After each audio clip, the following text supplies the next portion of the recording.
What's going on, everybody? This is your former AEW World Heavyweight Champion. Once a champion, always a champion. Swerve Strickland. Whose house? Swerve's house. You're watching Tru Heel Heat podcast.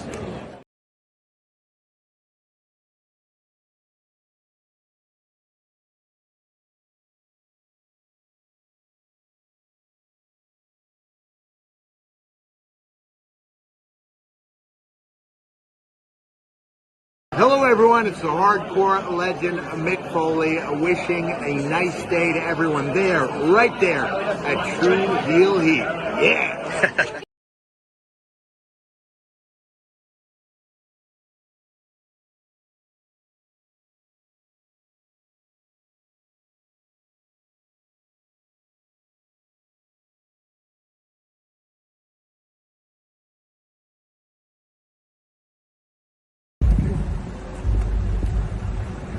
Yo, what up? You know what it is. It's your boy AJ Francis reporting to you live from New York City, the birthplace of hip-hop. And I'm telling you that I'm only tuned in with Tru Heel Heat Wrestling.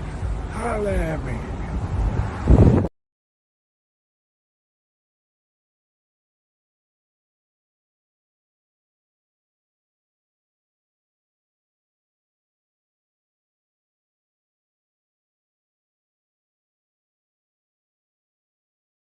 Hey guys, it's Rosa and welcome to Tru Heel Heat.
You guys, I just want to let you know you need to treat everyone like they're equals. Treat everyone like their family, you know, regardless if they watched AEW All In Texas last week with Hangman Page winning the AEW World Championship, completing his redemption arc, or they think Cody Rhodes finishing his story in WWE was better. Whether they watched, you know, NXT, the Great American Bash, or WWE Evolution with Naomi cashing in, it doesn't matter. We got to treat people right. So this episode of Tru Heel Heat is my retirement matchup, and I have my retirement speech right here, and I'm going to read it for you guys.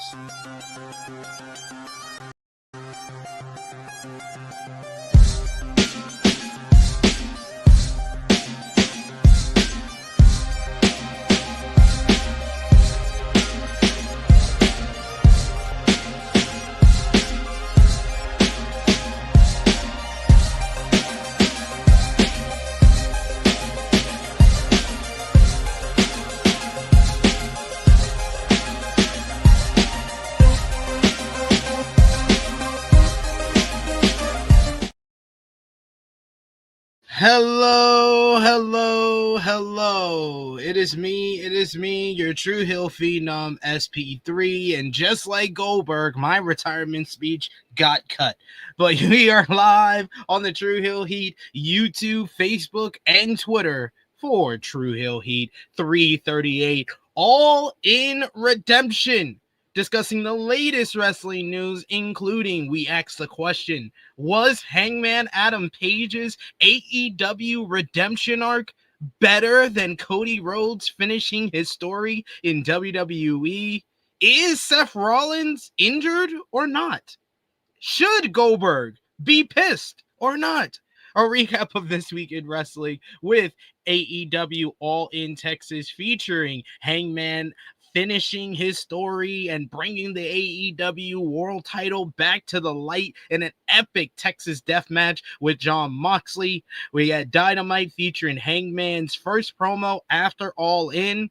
ROH TV this morning's NJPW G1 Climax 35 Day 1 featuring Hiroshi Tanahashi doing old man hoops with Tai Chi in his first win of the block. This week in CMLL in Arena, Mexico, WWE Saturday night's main event featuring Goldberg's retirement and why he's pissed about it. SmackDown featuring Cody Rhodes and John Cena's contract signing for SummerSlam.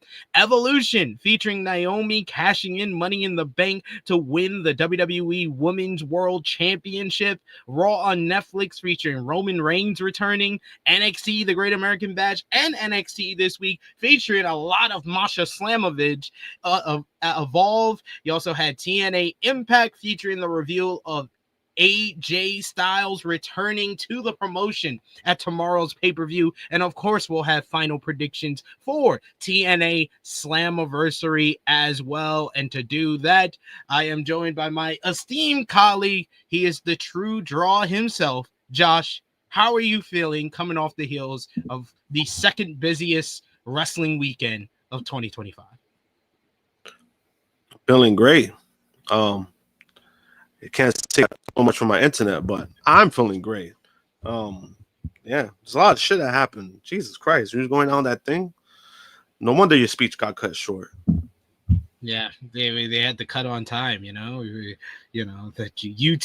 goddamn YouTube's like NBC, and they're cutting us off right on the cue, right on the 5-minute cue. We got to play the video, the intro video. It's crazy. But yes, we got a lot to discuss from the wrestling world. This was a busy week, whether you're into AEW, WWE, NJPW, CMLL, ROH. More WWE because it's TNA. They had a big week as well and got a big show tomorrow night. So we're gonna discuss it all with you. We appreciate y'all for joining us live. Appreciate y'all for watching us on demand. Either way, show your appreciation back. The simplest way possible is by dropping the thumbs up on this video. You can share this video with all your wrestling fans, friends, and family on all your favorite social media platforms. If you are new to the Tru Heel Heat YouTube channel, hit the subscribe button, hit the bell to stay notified for all the great content here. And of course, you can sound off in the comment section if you're watching us on demand. We love to continue the conversation there and hear your thoughts on this week in wrestling. And of course, you can comment in the live chat, and we love to interact with all of you here. Tru Heel Heat Flagship Podcast is the most interactive of all of our shows here on the Tru Heel Heat YouTube channel. So of course, we will highlight as many of your comments as possible on screen. But of course, if you're feeling generous, you want to give back to what we do here, you want to show your support to the Tru Heel Heat YouTube channel, make sure your comment is highlighted on screen and we talk about it. If you got a question, a hot take, or a statement you want to have made, an opinion, you can send a super chat donation. And super chat donations are so important. Any dollar amount matters. It goes back to the contributors that you see on screen with us here. It goes a long way to help the channel grow and move forward. So we always appreciate the support. And of course, we can't start a Tru Heel Heat Flagship podcast because she's been away for so long that she doesn't have the same link that we use every week. She is the tribal princess herself. Long sabbatical is over. She's back. Miss Krssi Luv. Listen, I couldn't find it. And I was like, I'm not going to search through everything. So I was like, why don't you bookmark it? Huh? You bookmark it on your computer. So when you put StreamYard, it just goes to that link. Fair. That's fair. I'm not even gonna like dispute that. I like the tan. You're looking all refreshed. Look at you. I'm like 5 colors. It's crazy. Hey peeps. Hello everybody. How is everybody? We've missed you. I missed you guys too. I barely have a voice. But yes, I didn't see much. You can put me in the loop. I've watched the show. But yeah, I know that Seth Rollins got injured and we don't know where he is, and they just carrying out a briefcase. The tag titles for the women are like somewhere in translation and transition with Raquel and Roxy. Evolution was they're Hispanic. Correct. Okay. Evolution was not a shit show. It was actually pretty good. I saw or was told. It was great. Yeah, I didn't have faith in it. I'm sorry, and I apologize, and I'm saying it right now. I mean, I wasn't there. I wasn't around to talk about it, but I didn't think it was going to be a great show. I told that to my husband, but it actually was. I saw the last match, and it was great. So yeah. Hello, everybody. I still have not went back and watched any type of wrestling. I did see the main event for All In, which was amazing. I didn't know it started at like 4:00 in the afternoon. But I was on vacation, so shit happens. Hey, everybody, what's happening? Got a lot of highs in the chat for Miss Krssi Luv. We got Zach in the chat this morning. Good morning to you. We got Negro Buck Nick Jackson is here. Look at that. Negro Buck saying, "What's up, everyone?" He said it was better than Mania. What? I mean, this year, yes, that was kind of a low bar to pass. Well, true, very true. Because Mania was terrible. I didn't even go and finish watching it either. So you should finich watching All In though. I will. Yeah, I gotta go to that same link that you gave me so I can go watch it.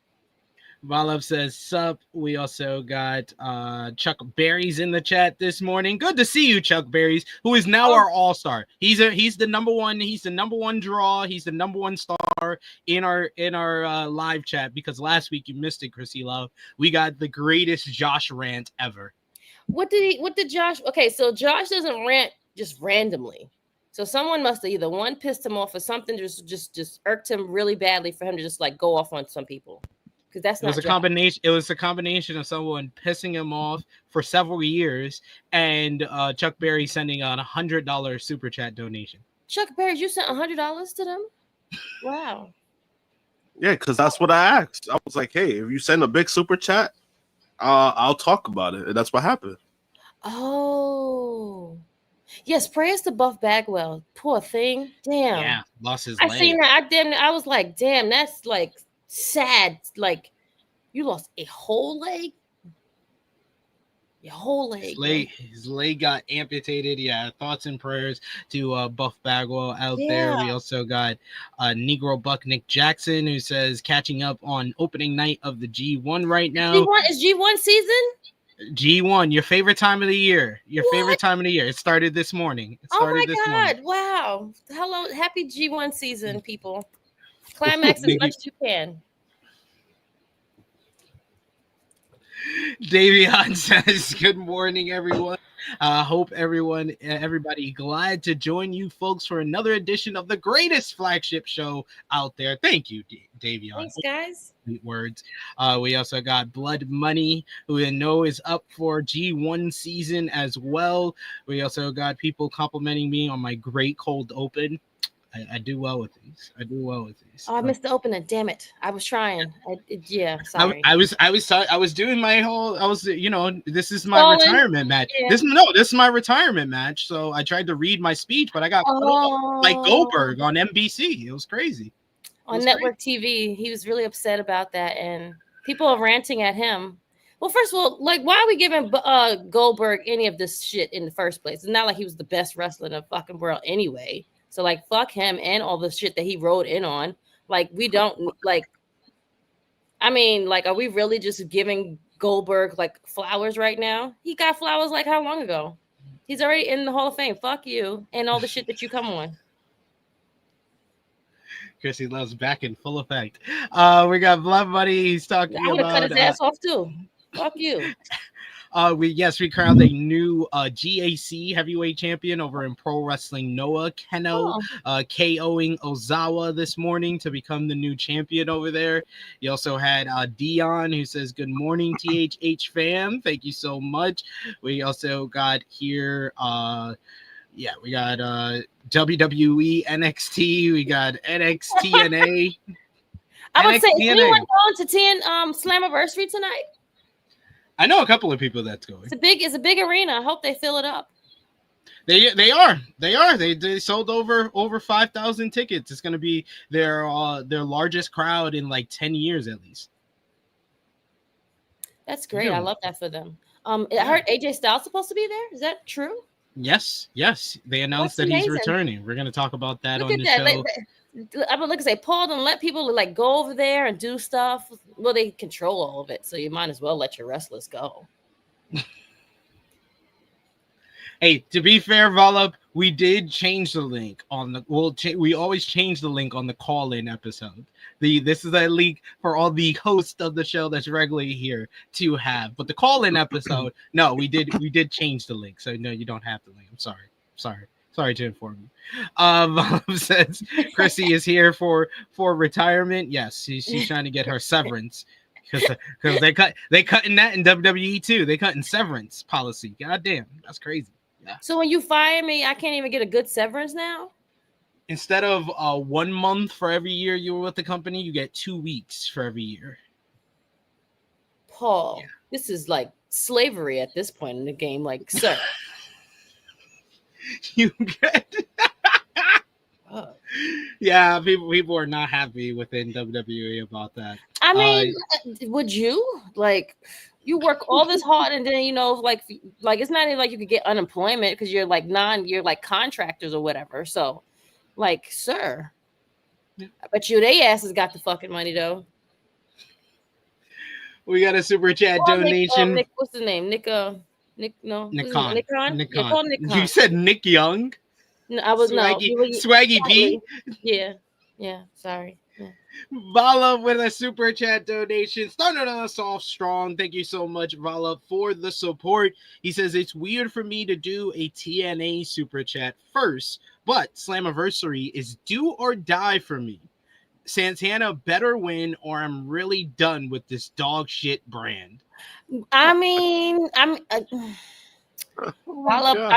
thank you for the super chat, but I don't know if that's going to happen. Well, it is. Well, New York. I don't know if I don't see it happening though. It is New York. It is. The smart move would be to crown Santana. It would be. Yes, I've watched TNA too long. Like we've already had our hopes and dreams, and you know how that goes out of the fucking window. So the realistic part of it is like, I really want him to win, but I don't think he will win because I don't think that's the person that they're gonna choose for this. Yeah, I don't know. I need the producer in the back to let me know. Did he upload the Josh rant over the ether beat? I don't know if he did. I think he just cut the Josh rant from the last week's show. Oh, he did. All right, so we'll probably be dropping that this week. I can't wait to hear that. I gotta see it. Don't worry. Don't worry, y'all. We'll be dropping that. Did anyone drop anything for Goldberg? Because he definitely needed a rant. Because fuck you and the horse you think that you rode on with your fucking family too. So I don't think it's as cut and dry as you're thinking. WWE, like Josh said last week, he says WWE, he was like, he has to give it to WWE because they did a splendid job of not making him care about Goldberg's retirement. So we can't act like, oh, they gave him this grand retirement and stuff like that. They didn't care. They threw it out there to compete with AEW. That's the only reason why they did that whole show. The two shows at that. All fucking day. But also they had to wait. I wouldn't even say wait, but because when Goldberg came back to challenge Gunther, he didn't even say like it was like his last match, it was his retirement match. Right. They had to wait until the following week when Michael Cole had an interview with him to basically get that like fake confirmation. They only added it because he was supposed to say it that night. Prior, but he never did. And because he didn't say it, they had to like, oh, so this is definitely like your last match, right? So it was like, it was. I mean, like I said, first of all, Goldberg never follows fucking rules. I mean, it made me not care about it. So it was just like, all right, cool, like And apparently the match was decent. I mean, I saw it. I didn't think it was decent. I just thought it was a I thought it was Goldberg decent. match. I thought it I'm was. saying, decent. like, I thought it was like a Goldberg. Like, I thought it was like a Goldberg match, but I don't. you know, I don't I think thought it the really time was a did Goldberg. benefit It was, him. it Like made Goldberg 14 minutes Goldberg long. look. It made Goldberg look good, but it was the longest match he's been in. It was more of I'm a about to say, Gunther why match did they- with that was- enhancing of Goldberg. Because I would say Goldberg can never go 15 minutes. Yeah, that's not a Goldberg match. Goldberg match is never 15 minutes. Yeah, I think it was like what 14, 15 minutes, right? The match. Yeah. Terrible. First of all, it's too long as is. Wrap this shit up. Wrap it up. You know why? Like, that's what happened. The 15 minutes was in with his speech, and that's why that's why he got cut off, because he was you put too long in the fucking match. You should have wrapped that shit up. They got the numbers there to let y'all know how long y'all fucking going, and the ref could have told y'all, wrap this shit up. This was like 8 minutes left. Y'all could have been in and out. I mean, they could have, but you know what happened? He hurt the referee. He actually broke his rib. So you know, Bret Hart was always right. Are you shitting me? Poor Yeah, Charles Robinson. Charles Robinson, yeah, he cracked the rib because of the spear. See, doesn't wrap this shit up. Like, fuck it. Like, get out of here. You killing people you still killing niggas? Like, yo, fuck you, yo. Like, get out of here. Yo. We got Vala in the chat. Thank you so much, Vala, for another super chat donation here. He says, as for Goldberg, I'll wait the 2 weeks. It could be something, could be nothing, but I'll wait for it. Yes, Goldberg had a lot to say about how the way he was he was not happy with how. So he didn't know this, but when he signed his contract, like, I know they gave him all of this stuff before, you know, you got your check. Like, I don't understand where the disconnect is at. He just thinks that it could have been done properly. We'll talk about it. We'll talk about it when we get into WWE. But of course, more stuff. Oh my god, this is okay. Yeah. We'll talk about what exactly he said on Ariel Owani, where he said he wasn't going to say much. He had to wait the 2 weeks, and then wound up blabbering a lot. But yes, let's talk about. As always, we start off every Tru Heel Heat flagship Nobody podcast. doesn't want to keep going on that nigga's show. Like, what the fuck? Okay, I'm sorry.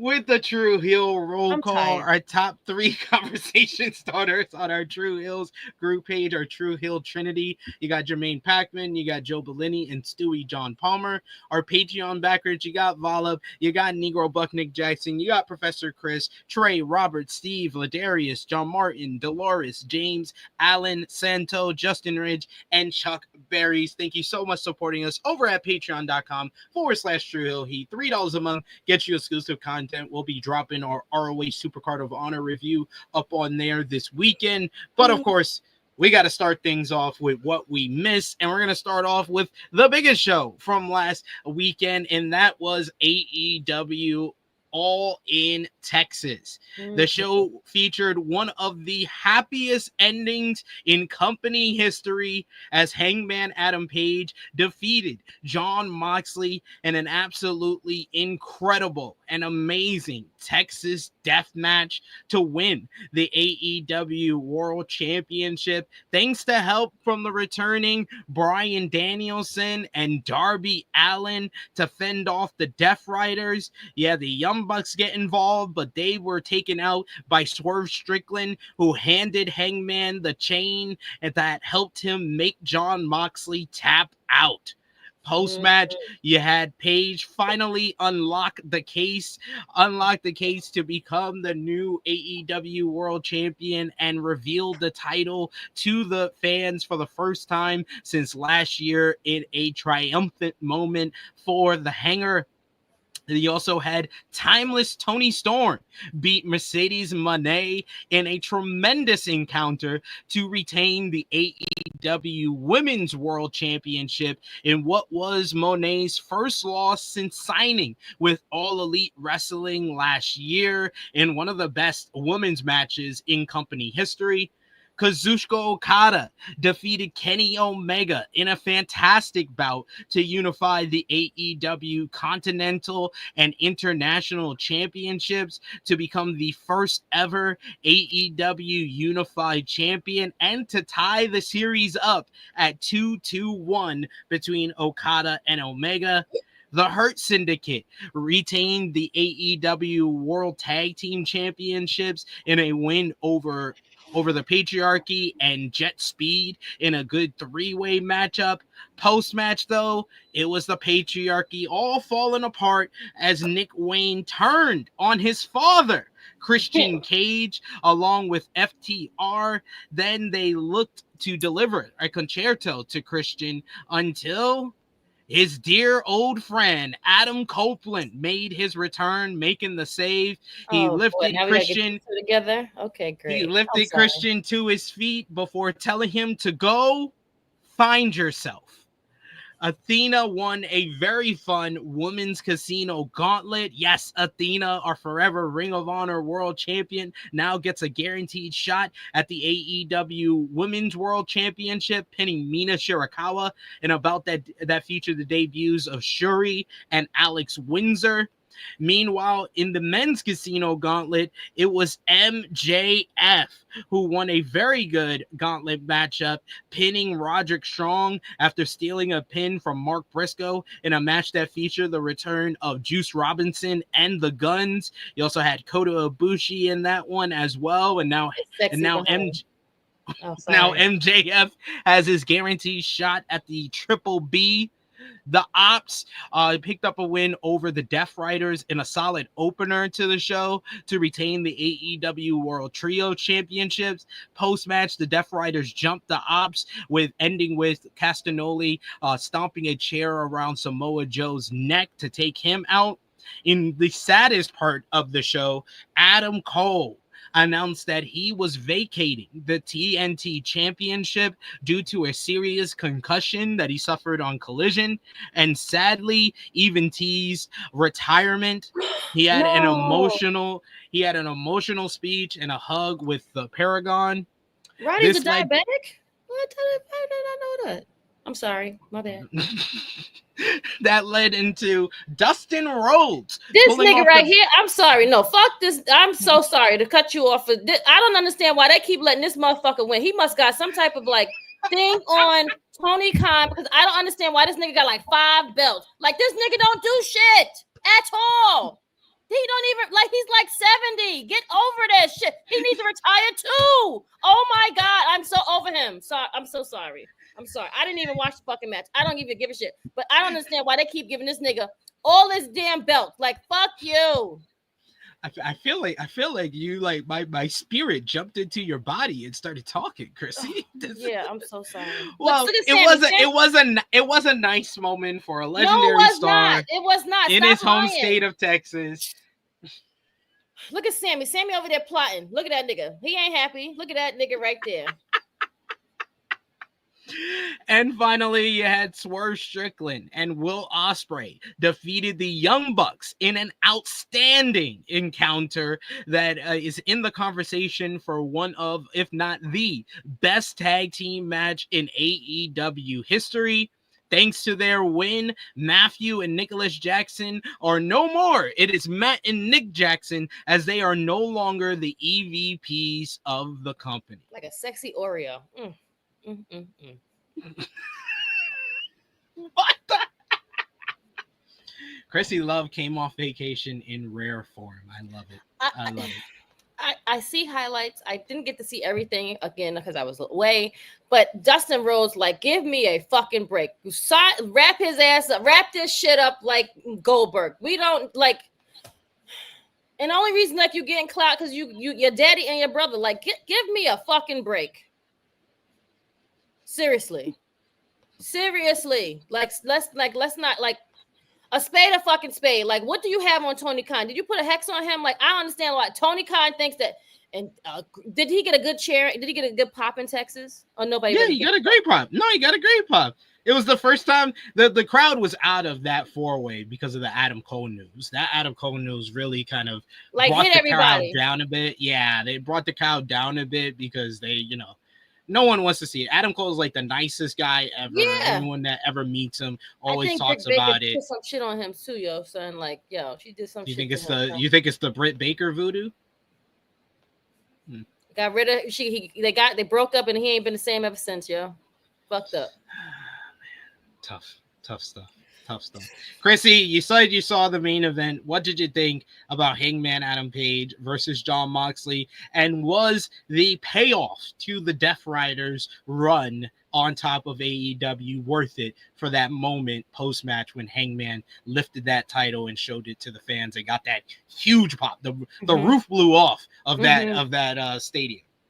I would say yes. Excellent. Like from all of the returns, everything. And they were very tight-lipped. I was like, first when they showed Darby in freaking Mount Everest, I was like, oh shit, this nigga gonna come down. Then this nigga came down from the rafters. I was like, what are we doing here? But I'm here for it all. He couldn't even get unraveled in a freaking harness, but it was great. I loved it all. But no, very good, great. Then the girl, what's her name? Marina Shafir was the real MVP. Yes, goddamn matchup. She was awesome. Yeah, she was amazing. And then what's her name? Handcuffing her, and he go do the dance in the corner. I was like, oh, this is everything. It was like it had highs, it had lows. It was the whole match was from beginning to end was amazing. And how long was the match for? I think it was like 35 minutes, nearly 40. Great job, guys. All your highs and lows, it kept you in tune, like you was in it. And he was like, he better win. If he didn't win, they was gonna probably like riot Texas. They were gonna burn that bitch down. I'm surprised they didn't do it for Dustin, but whatever, you know. It's because he's from Texas, Krssi. So what? So is Hangman. You got me up here defend. No, Hangman's not from Texas. He's from Virginia. Well, he's a cowboy, so that makes you. He's from like North Carolina or some shit. Whatever. Yeah, he's from Virginia. He's from Virginia. Yeah. So like close. Yeah, he's from Virginia. It's not even close to Dallas. Okay. Not close. Okay, whatever. Yeah, you know. Athena's from Texas and she won.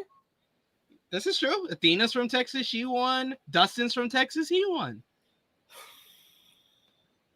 They should have put everything on Athena than that nigga. But Athena should have won the TNT title. I mean, she should have just had more like clout and like more like shine because she's from there and she's like the longest reigning champion and she's like the GOAT. She won the women's casino gauntlet.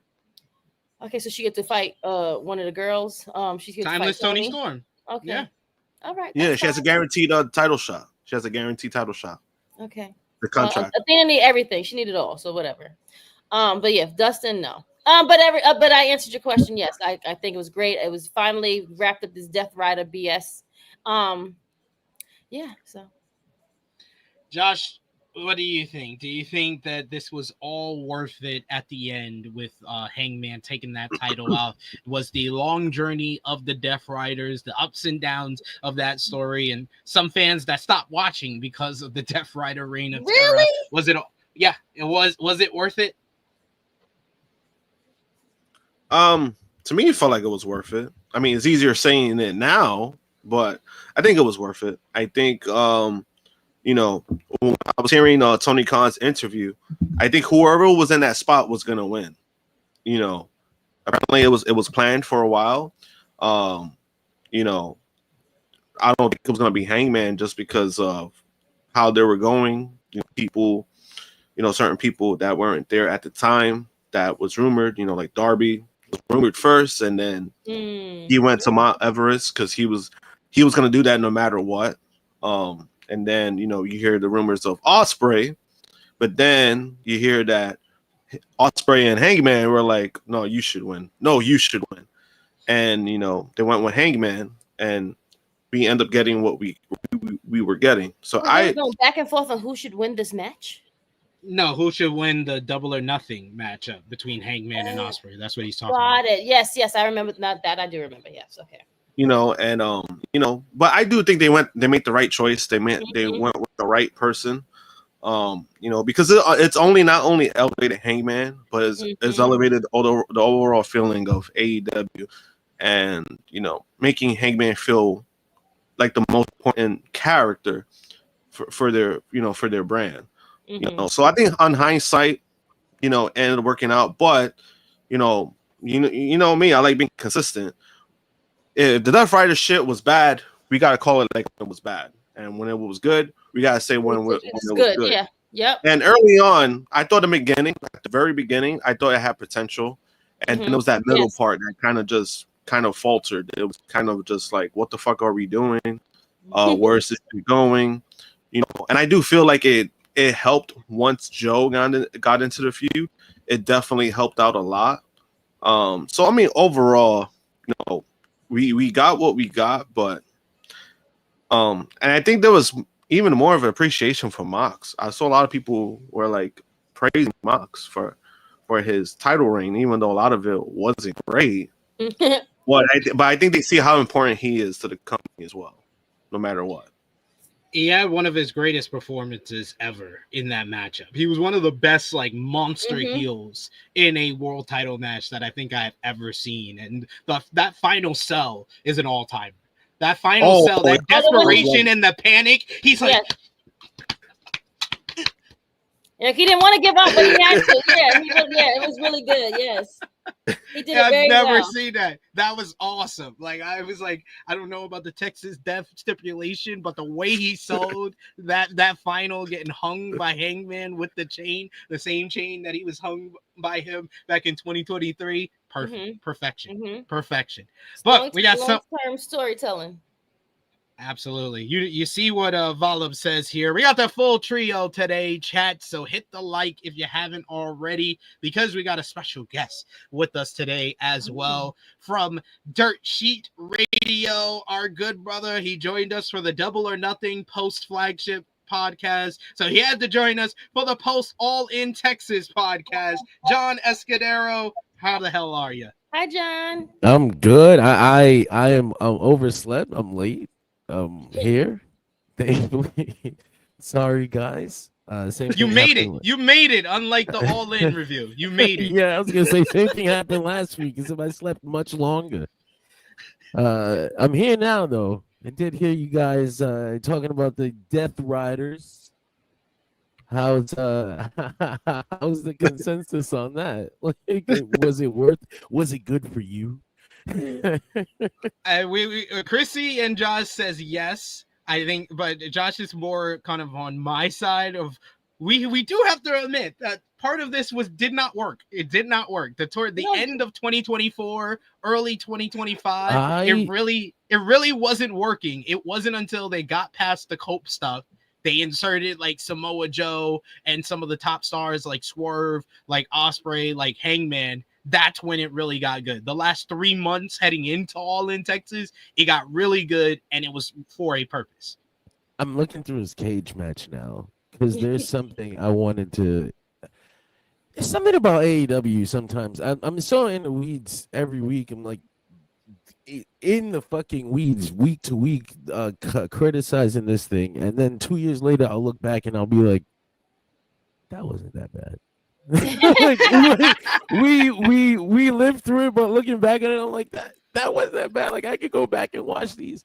Some of these matches, though, particularly the 4-way at the end of 2024, the Cope stuff. There's like 2 or 3 months there where it was more boring and scary. Like we don't know who's gonna beat this man, and he continues to run right through this roster. It's horrifying. I'll tell you, it's January and February when the word started getting out, like, oh, Darby's climbing the mountain. And we were all like, oh shit, we're gonna have to wait for Darby to come back. Is he gonna be back by All In? No, he might not. Oh my god, what's going on? And then Dynasty happens when he beats Swerve, and then you're like, pretty much that's when a lot of people got convinced. They were like, nope. Tony made a promise to Darby. It's gonna be Darby. I love that, actually. I love around the Swerve Strickland matches when I think it started to feel. I really started to enjoy this shit. Let me say something about the lowest point of this feud, which I think is the Cope match. I still to this day maintain that if that match had not been the main event of the show, it would not be looked back on the way it is, because they came and they had that 20-minute street fight. It was I had no problem with that match. That Dynamite match was fucking great. The spike, obviously, notwithstanding, but like it was just a good match. It was like them trying to prove that they could have had a good match in a better situation. and I'll maintain that till this day. But it was so fucking bad that I didn't even remember Christian Cage got involved at the end, and I was at the event, like I was in the building, and Edge reminded me that happened last week on Dynamite. I was like, oh shit, you're right. I blocked that whole thing out. That was 27 minutes. Yo, it was so long. It was so long. Jesus Christ. But again, if that's the lowest point, then I lived through so much worse. And it ended up being so worth it in the end that I'm willing to forgive. That for me, that was the lowest point. I'm willing to forgive that. So I'm good. I'm actually A-okay with this. We lived through it. We came out the other side. One of the greatest moments in, I think, wrestling history. So it tasted good to me. Well, the question we got in the headline here is the question I'll ask you next, John, and we'll go around the board to everybody in the panel here. So after Hangman Adam Page defeated Jon Moxley in a Texas death match to win the AEW world title to close All In Texas, was Hangman's redemption arc better than Cody Rhodes finishing his story in WWE? And overall for you, John, where does All In Texas rank in regards to the best AEW pay-per-views of all time? Some part of my heart, I guess it's always gonna hold on to All Out 2021. Like it was special to me. I don't think anything can pass that. Like that was like lightning in a bottle. It's CM Punk's first match in 9 years. It's Bryan and Adam Cole in the greatest ending to a pay-per-view ever. And then it's all the great matches like Bucks and Lucha Bros in a steel cage. You got Kenny and Christian. Like there was so many great matches. Eddie Kingston and Miro had a great opener that not a lot of people remember from that card. Like that steel cage, I love that match, by the way. I've never forgotten it. Like the Kingston Miro match, it was I remember it setting the tone. Like, holy shit, what is the show about to be? The thing about All Out 2021, and let me say for sure, there's other AEW shows that I think have surpassed it on the quality level. Like if on a technical quality level, there have been AEW shows where it was like, how was every single match on this card fucking 4 to 5 stars? But All Out 2021 was like, we just came out the pandemic. I had just gone to I had just gone to Dynamite after the pandemic. It was like real. I was like, holy shit, it's bad. It's good to be back outside. And then they hit that home run right at the right moment where it felt like, okay, this AEW place is going to be all right, man. We're going to be okay. This is awesome. They got Bryan Danielson. That's for me. He's the greatest wrestler in the world. That fucking moment where he comes out of that tunnel is always good. Yeah. It's going to be the greatest because it's the double whammy. We expected one. We expected one. We didn't expect both of them back to back. Like there's nothing like that feeling of euphoria that I had watching that show the first time. There's nothing like it. There's nothing like it. And I don't think that anything can pass it. I will say though, there's moments that have come real close. Bryan Danielson winning the world championship, I think is. I was live for that. That's like my number two. That's honestly my number all the way two. Up there, and then I was crying, John. Yeah, I was third row. I was behind Bree and the kids. I was crying. It was a spiritual moment. It's so, but the thing about that moment is like I was already in the bag. Like Bryan Danielson is my favorite wrestler in fucking history. Like I think he's the greatest wrestler to ever live. Like I will objectively debate against someone that he is the greatest. So when he won that world championship, it was like, fuck, it was a different kind of personal feeling. This Hangman match, this was like manufactured. They created this storyline. Like they built this. This is artificial. I am entirely hooked into the story of Hangman Adam Page. There's no like meta real life aspect to it. I just like this guy, this Adam Page character. I don't know dick shit about Steven, whoever he is in real life. I just really like this story. So in that aspect, like that's one of the greatest things they've ever done. And you can't take from that. They created that feeling inside of me, almost the same feeling I had for Bryan Danielson. I almost had, like, holy shit, that was comparable. What the fuck was that? So yeah, that's special. My kid, I think he had his I like to call it it's out of date now, but his Eddie Benoit Mania 20 hug in the ring moment, I think that's what he just had with Hangman. I was like, his reaction to Hangman's win was like, holy shit. I'm like living vicariously through him. Like he just had his story finish. I think seeing him react to this versus seeing him react to Cody, and he went through both storylines all the way through. I think I gotta go with the Hangman thing. I watched that light up a child's heart. You kind of been through something similar, Krssi, because you were there at WrestleMania 40 with the wrestling club and got to see how much Cody finishing his story meant to them. So for you, what do you think is better? Is it Cody's finishing his story, or is it the Hangman redemption arc? I don't know. Like they're so good. Like I guess for children wise, I think it would be Cody. But I think for like adults like us, because we're like, we've seen it and we know more than them. They just know like nostalgia and like the good guy to win. But like all the shit that Hangman had to go through to get to this point. I would put, as far as like us adults, I would say Hangman. But for children, they would definitely say Cody for sure. Yeah, I think Hangman, he kind of resonates more. All things what John said for his kid, Hangman, he related to that, and that was a huge moment for him. But I think that Hangman overall resonates better with adults. Yes, because he's one of the best layered and written babyface characters that I've ever seen in professional wrestling. Correct. A babyface that's gone through substance abuse, through anxiety, through depression, through PTSD. He had to deal with his family being stalked and he burned somebody's house down. He burned somebody's house down. He went to the depths of burning somebody's house down, trying to murder them in a steel cage. Yep. Then he took away the career of his mentor and one of his best friends, all to come back just 8 months later and to redeem himself to the fans, to regain the trust of the fans, the love and adoration of the fans, of the locker room, and then win in the main event and free them from the death grip of the Death Riders. Like John said, I think that story-wise, this was written better than Cody finishing his story. Because I felt like the peak for Cody finishing his story, I think that it would have been just as good if he won it at WrestleMania 39 than him winning at WrestleMania 40. For me, I thought WrestleMania 40, it was worth it all because of him losing at WrestleMania 39 and how it all came together. And it was exactly how a lot of us thought it would come together, except for why The Undertaker was there. I thought like the run-ins and everything, this one made more sense than WrestleMania 40. The run-ins in WrestleMania. Why are you here, Undertaker? Why? They couldn't get Austin. That's funny. That match will forever.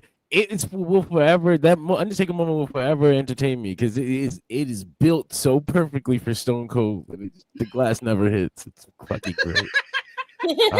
One thing about that main event, that deathmatch main event, that makes me smile is how it was so fucking violent. Like that was it was so violent, but also led to like the happiest fucking moment they've ever had in this company. People fucking talk shit about this deathmatch thing so much. That building had almost 30,000 people, and they all lost their minds watching a man get lynched. That's not like they talked so much shit about a skinhead got hung. Like a skinhead got hung. And it was one of the feel-good moments of the year. Like that says something about this blood and guts wrestling that Vince swore wasn't gonna work.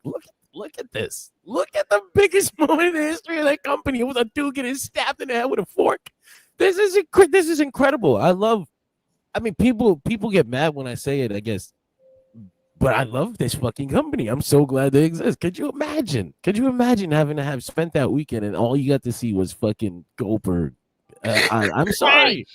It's crazy. I mean, travel is fun as fuck, bro. Look at this shit. Put those Saturday main event tickets, like, you should have kept your money. I'm sorry. I mean, I guess, what the thing about WWE shows is that you get, sometimes you just be happy to be there for a moment. Like, oh man, I got to see Goldberg retire. Try not to think about the show. Now you gotta fell asleep earlier in the night. I got to see Goldberg retire. I was waiting for that anyway. That's you almost really? enough. Stop lying to Oh yourself. God. he's talking about this mythical WWE Yeah. who went to this show. Got it. Okay. I can't even imagine. imagine. I can't imagine buying tickets to go to Saturday Night Main Event and then being disappointed that I had to miss like the death match. Like I'm sitting here, this is bullshit.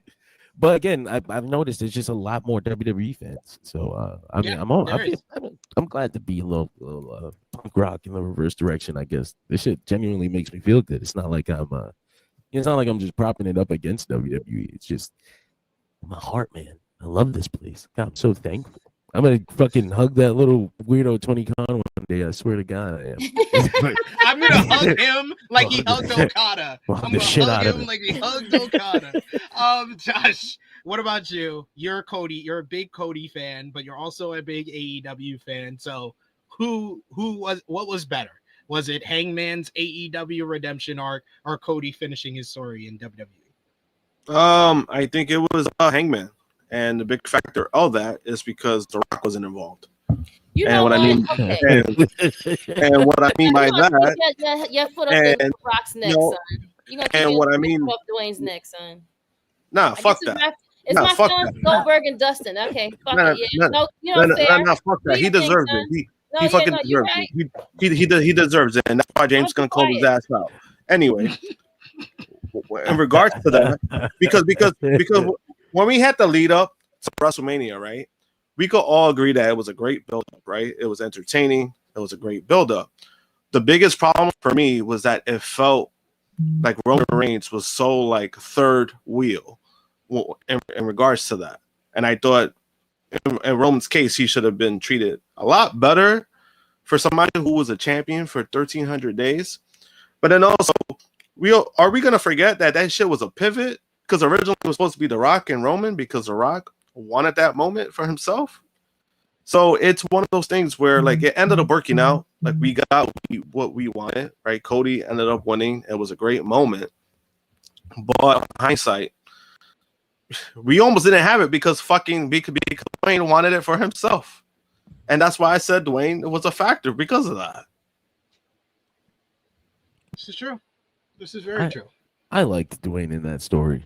I thought Dwayne saved the story. Imagine they did because them choosing to have Roman go over Cody at 39 had nothing to do with Dwayne. Now imagine WrestleMania 40 without Dwayne. I'm sorry, it's not as big as what it was, and it's not as big as 39. It became bigger because of Dwayne being there. So I disagree with that. I think that Dwayne helped with that finishing the story feel as big as it did. Yeah, I mean, in comparison, I'm talking about like when it comes to like when you're saying like what was better, Hangman or Cody. I'm picking the Hangman storyline because of what we ended up getting. It wasn't over-colluded. Like we got what we got, and then also it felt like Hangman was important. Like it felt like he mattered in regards to again when it to the build-up. Like I said, it was a great build-up, entertaining. But how many times did Cody fucking felt like little bro, even compared to The Rock? You know, it was just one of those things where if you're telling me which one was better, I'm picking the Hangman storyline. And I love Cody. So this has nothing to do with, I'm picking Cody because I love Cody. I'm calling it like it is because even that shit he said, last week was a whole bunch of bullshit. I love Cody, but, you know, when I gotta call out the bullshit, I'll call out the bullshit no matter what. I do think it's crazy they weren't gonna run that back. Like Cody was just gonna lose at WrestleMania. They were just gonna do Roman and The Rock the next year. Like there was never any part two. Like, we just were gonna book it. We just pinned his ass. We moved on. What you thought? Remember, he won the Royal Rumble. He won the Royal Rumble, and he was like, "I'm gonna take that title, but not at Mania." And I was like, "Wait, what the fuck? Like next time, this is what we're doing." Like this is what we're doing. Like no, fuck that. I will say though, the idea that they pivoted, I think as I've gotten older, you know, I always appreciate the long-term storytelling, but sometimes, you know, if the pivot works, the pivot works. You know, Bryan Danielson, WrestleMania 30, biggest wrestling pivot they've ever done, and it's probably the last time I cared about a moment in WWE like that. And from Hangman, Adam Page. This was a fucking pivot. Tony Khan didn't This know was a how- pivot like, too, yeah. He didn't know how he was gonna bring this shit to an end, which is crazy to me. But then I was like, one of the greatest stories of all time is called Dragon Ball Z, and that guy never knew what the fuck he was gonna do next. He just created that shit on the fly. And if he could get, if that ended up becoming legendary the way it is, then I think we can forgive the pivot if it pivoted in the right direction, especially in pro wrestling. It's such a weird industry. You have to kind of listen to the fans, and the fans kind of dictate where things are going to go. And I'm glad it got us here. We do have a couple of super chat donations here. We got from Nikki Boy. Thank you so much for the support. He said, again, it's like she never left. Laughing emoji. Never change, Krssi. Never change. 2 heart, black heart emojis. I think he sent that for your Dustin Rhodes rant. It was a feel-good moment, damn. They needed that. Did they? I know you lying to yourself. See, I was gonna be quiet. I wasn't in the building. I didn't need it as much as they did. They didn't I promise you, they didn't give a shit about none of that. I promise you. If it wasn't even on the card, they wouldn't have worried about it. I promise you. If the match got cut off, they'd be like, okay, next one. I promise you, they would have been all right. I felt dead inside. I saw someone told me, someone was like, "Oh, you're thieving the joy." I was like, maybe I'm dead inside. I don't care. I don't want to see a 56-year-old have 3 titles. 3 titles. I thought Kyle Fletcher would have popped the crowd anyway. Like I know he's a heel. Like I don't want the heel to win after we just had a fucking morning segment. But yeah. I thought the AEW crowd would have been excited for Kyle Fletcher. It is AEW, because they like Kyle Fletcher. They are behind Kyle Fletcher. Not you know what though? On the I don't know what you say. Looking on the outside of it, a lot of people that don't watch AEW are like really happy for that moment. Like one of that Dustin Rhodes post like that I made on the page while doing the live coverage was like one of the most popular ones of the night. And I was like, look at that. It's fucking 15,000 people liking this shit. Okay. People love Dustin Rhodes because they haven't watched the last 5-6 years of AEW. Dick Jackson saying, John, my dog, Dragon is the GOAT. Yes. You will not hear any argument from anyone here. The American Dragon is the GOAT. We also got Dion Jenkins with a super chat donation. Thank you so much. He says Hangman's story was better because he had an arc. Cody's was good when The Rock got involved, but the interconnectivity in the Hangman story was great. Yeah, because like you can even there's probably a WWE fan out there that would be like, well, the Moxley run was only 10 months, so it's only a 10-month storyline. This was like this was the culmination of a 4-year title run. But no, you're not looking at, we're asking about the Hangman story. The Hangman redemption arc starts from the moment Swerve Strickland interrupts him in August of 2023. In September of 2023, when he interrupts him, that changed the course of Hangman's entire career. Hangman basically coming off the heels of losing the AEW World Championship, he kind of had to take a back seat for a while. He was punished.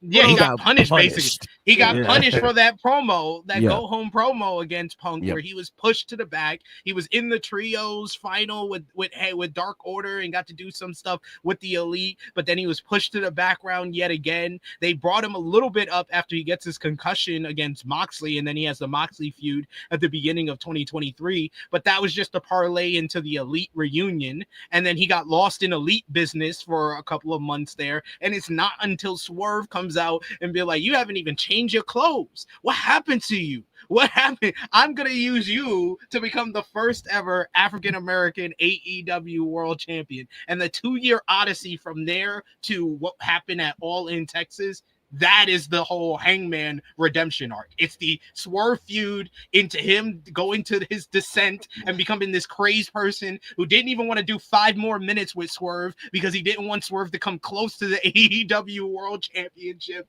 who became a heel, burned down his house, tried to murder him in a steel cage, and then everything he went through. And really, I think that more people need to give credit. And I think I saw Evil of WrestleParis bring this up, and I agree with them. One of the bigger pivots pivots of this year is not even Hangman being the one to finish the story. It's going from MJF versus Jeff Jarrett to MJF versus Hangman.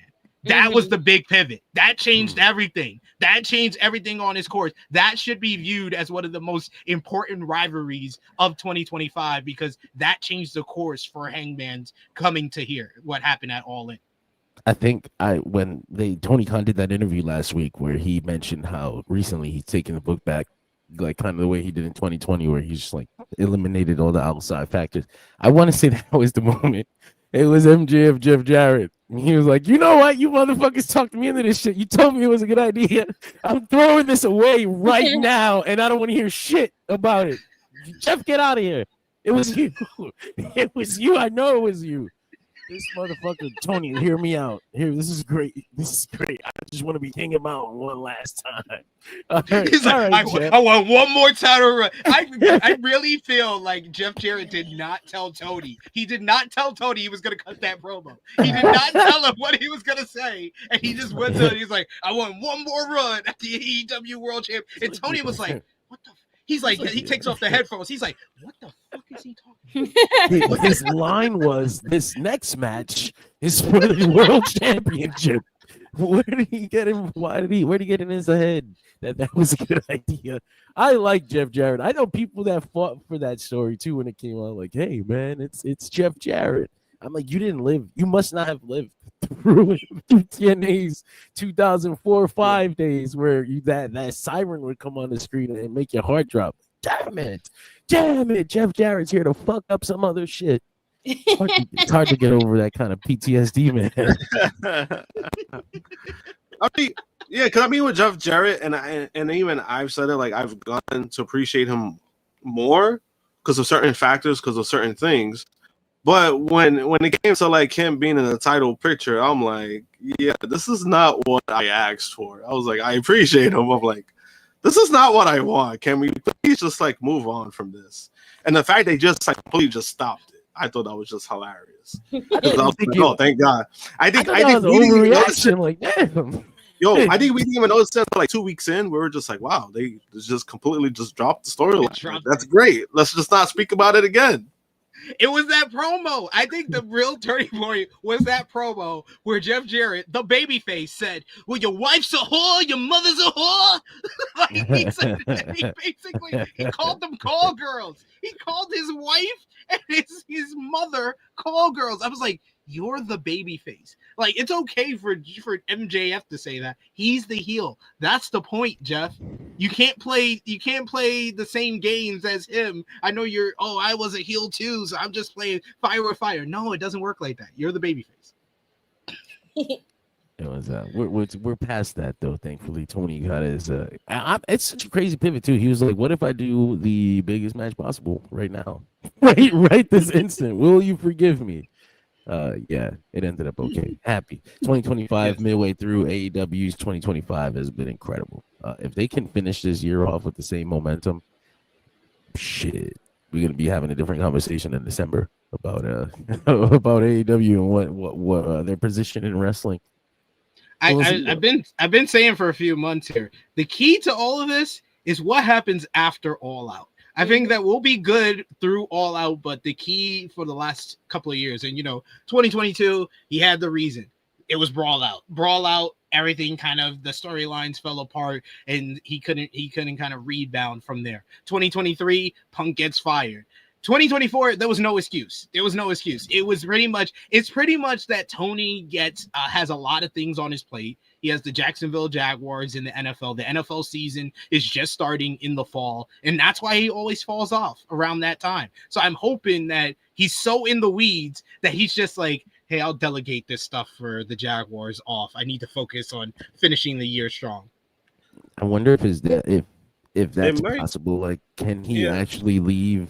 Can you actually delegate that kind of work? Is there someone that it can be delegated to? I don't know how it works in a family business, because I would imagine by now it's been 6 years. I'm surprised he hasn't put it all into AEW already. Why haven't we abandoned this football thing? What the fuck are you doing over there, math, brother? What, like, they need you that bad? They don't have a calculator? Like, come on, get over here, focus. But Yeah. but no, like Valab, this is not a good reasoning for him falling off on the storyline. He said 2024 it was renewal negotiation. He should have been better. Not get the same point of the year he got worse with the stories and the connectivity and everything. That should have helped him be better. Contract renewals. No, someone getting your top star getting fired, that's an excuse. Your top star getting in a fight with some of your other top stars, that's an excuse. Contract renewals is an excuse to be better, not to get worse. I think he means NFL. Oh, NFL Yeah, like they were doing. I remember people. Well, I guess they always have, right? It's like once a year. Yeah. I was like, that's still not an excuse. I always just thought the dude's too busy. Like I said it when he first started the company. I was like, doesn't he have like 6 jobs? How the fuck is he gonna make this work? I imagine he just doesn't sleep, which is not good for the heart, by the way. Yeah, no, but also I think the Jaguars themselves, I think during the offseason, they actually made some revamps within their front office, so it might work out for them. Who knows? Like it might have a situation where Tony maybe does less, but I do know that he does have like 2 or 3 important jobs within the Jaguars organization that there are times that he's needed there.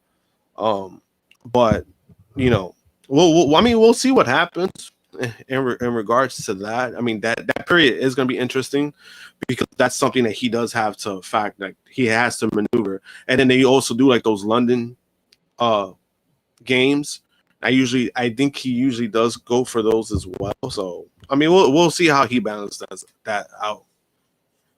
Yeah, we shall see. But it seems like the consensus vote is Hangman was better. Josh and John say Hangman. Krssi says Cody. I'm gonna split the difference. I didn't say Cody. Well, you said Cody for the kids. For the kids. Cody for the kids, and then for me, it's the adults is a Hangman. All right, so it's unanimous. I'm going with Hangman too. Fuck it. I was gonna split the vote and say Cody, but fuck it. Yeah, you're right. It is Hangman. Yeah, no, it's the difference of the for us as adults, we more resonate. Like he goes to the highs and lows. Is like you're not always gonna win. You have to like go through life and like shit throws you curveballs. Yeah. So. Yeah, because I think also realistically when it comes to the Cody thing, right? Mm-hmm. Outside of like the storyline that they did leading up to that, there is a redemption kind of thing for Cody as well when he left for those 6 years. Those were like the most important 6 years of his career because that basically not only got him back to WWE, but it's made him one of the top stars in the company to the point that it's like, oh shit, we can't even turn this guy heel. Because I think his heel stuff is great, but because he's so popular, they just can't do it at the moment. So it's one of those things where there is a form of Cody, a redemption, but that's more like real, like it's more of like real life kind of situation where he left the company, quit, then then end up coming back because of what he did within those 6 years. Sure. Ultimately, like you said, for the adults, for the kids, that Cody moment was a big ass. We said it, Endgame, Star Wars. Like this Hangman was like everything, everywhere, all at once. Like, this is A24. This is like that was the greatest shit I've ever seen. It's never gonna get that kind of credit because of where it came from. But not only was it better than Cody, it was probably better than a lot of your favorite storylines. You don't want to go there. Well, we got people who got some opinions in the chat. We got Transferring Heat, who thinks Cody's will be remembered longer. We got our boy Meet Normus, who says, "Sup, partners? Hangman finishing his story was better because he didn't get it on the first try and is a better character / wrestler." That's good. We also got Power Drive Finisher who agrees. True, Cody will be remembered by more people, but that doesn't make it a better story than Hangman's story, which is also. But there's also, I think it's a bigger microscope. So I mean, that's kind of one of those things where it's like when you try to use the money argument, of course they're gonna make more money. It's like that, but that doesn't make it better. You know what I mean? Like, it's be remembered maybe by more people because again, it's a bigger stage, and I think us here, we understand that because it's WWE. So kind of just like, that doesn't make it better. People remember, but that doesn't make it necessarily better. Agreed. And our producer even says he thinks that this Hangman story was better than his first title win, which is one of the best stories that they had told in like their first couple of years. Like their first couple of years build up to the Hangman winning the title against Kenny Omega at Full Gear 2021. And I was there live for that too. It's crazy that they were able to get there twice with the same guy, like that kind of cathartic moment with the same character. But it doesn't happen without the arc. Look at how storytelling can enhance pro wrestling like this. Look at how calculated storytelling works. I'm always, one of these days I'm gonna figure out. Hopefully they get asked in an interview. Hopefully I'll ask them myself. I really want to know what goes into stories like Hangman Page, MJF, Orange Cassidy, that makes them different from everybody else on the roster. Like, whose ideas are these? Are these yours? Are these yours? Like, does this come from Hangman himself? Like, what? There's such a stark difference in the way that story is booked compared to like anything else on the card. Where I'm like, can we spread some of that love, or is it coming from Hangman? If it's coming from Hangman, then I guess I understand why. Like, you know, but it's hard.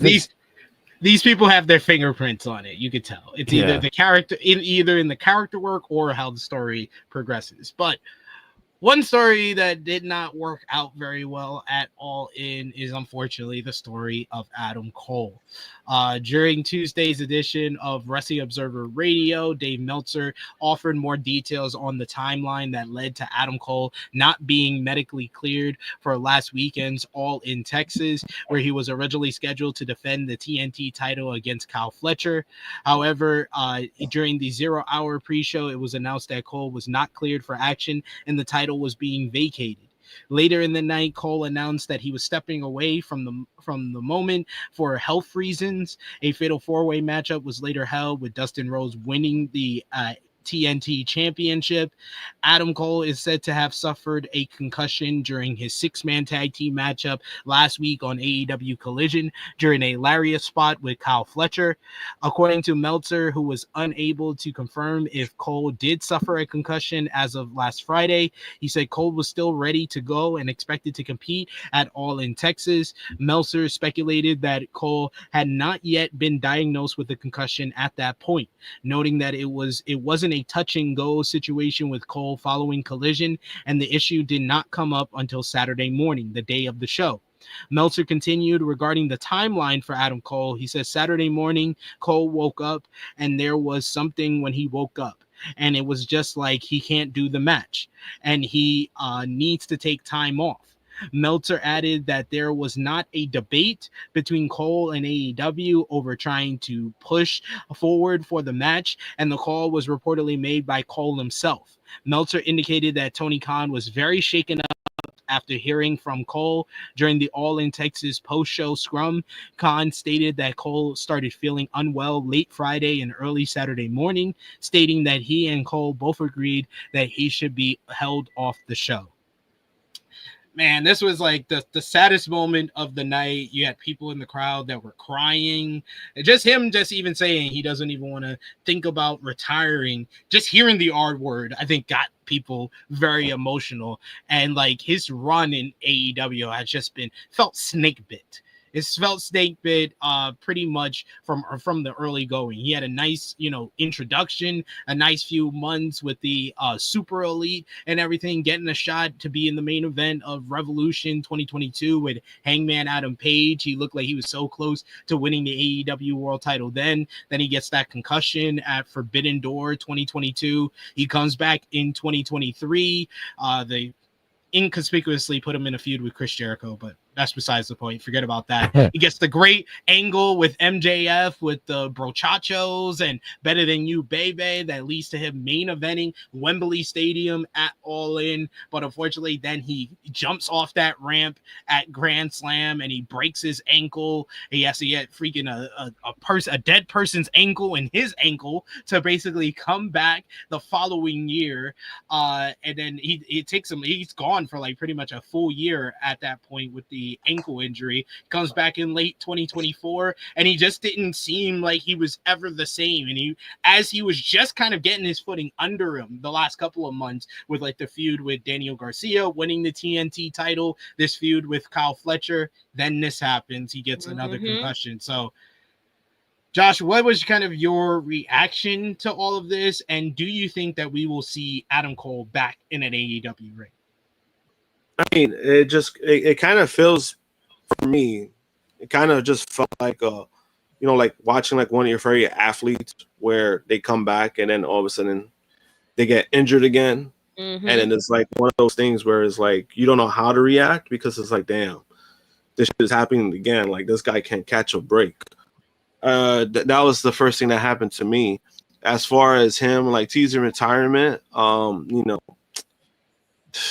mean, it's tough because again, we can't tell the guy how he should feel. He felt the way that he felt, in regards to, him being frustrated and basically he was going to retire. Like technically All In, that was supposed to be a retirement speech, but they talked him out of it because of the moment. It was the heat of the moment. You understand it's frustrating, I can't blame him at all for feeling that way. Because like last week in the review, when I talked about like when I had my concussions from baseball, it's one of those things where it's like there's really no timetable of that. You could be good in 2 weeks, you could be good in a month. Sometimes it takes about a year just to be cleared, and that's why it's very unfortunate for Adam Cole, just because, not only he's a great performer, but it's like with AEW, it's one of those things where he's done great things in AEW, and then it's always like when he's getting momentum, something always happens. Something ends up happening. It's very unfortunate, and I think that's part of the frustration we see with fans, And I thought it was kind of just shitty, where some people were even trying to use like the WWE thing, like, oh, maybe Vince was right, maybe he was never meant to be a top star. It's just like, guys, is this what we're fucking doing right now? Like, shut the fuck up. Because like, if he was in WWE, all of y'all would be glazing this man up, just like the way you were doing it when he was in NXT. Like, let's not fucking do that. It's a real life situation.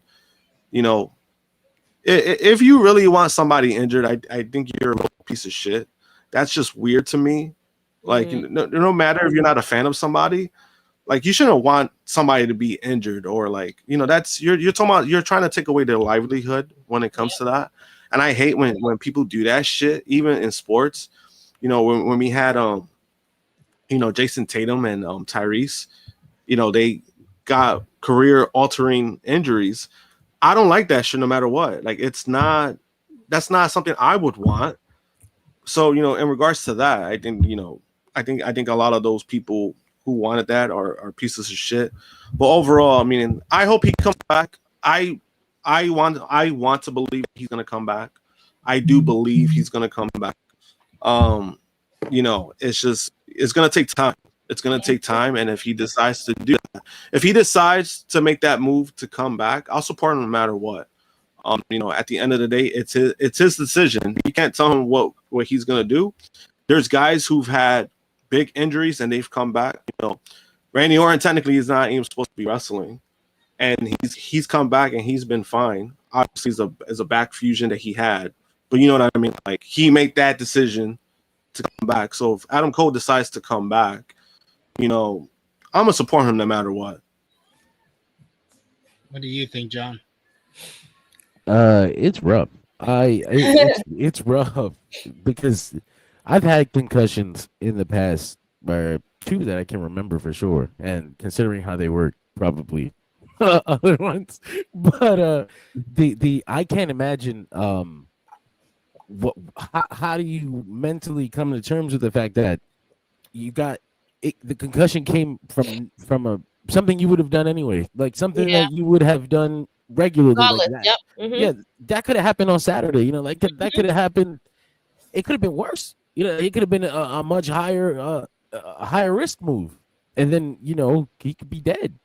So I don't know. I don't even know if he. I don't even know how to think about retirement or whether or not. Kind of just want to see where he's going to be a year from now. Because it's not something you can be like, all right, he'll be back in 6 months. We would guarantee, like, even if he decides to come back, it's guaranteed going to be like a year plus. Like, there's no way not to. Even if he feels better, you just got to sit down and see how your body moves for the next 12 months or something, because that's dangerous, brother. He could have died. So like, I'm not even thinking about like the retirement or whatever. I just kind of want Adam Cole to be the better. I imagine he'll come. Yeah. Even if there's a retirement, he'll come back. The wrestlers are wrestlers. Look at Edge. Look at Christian.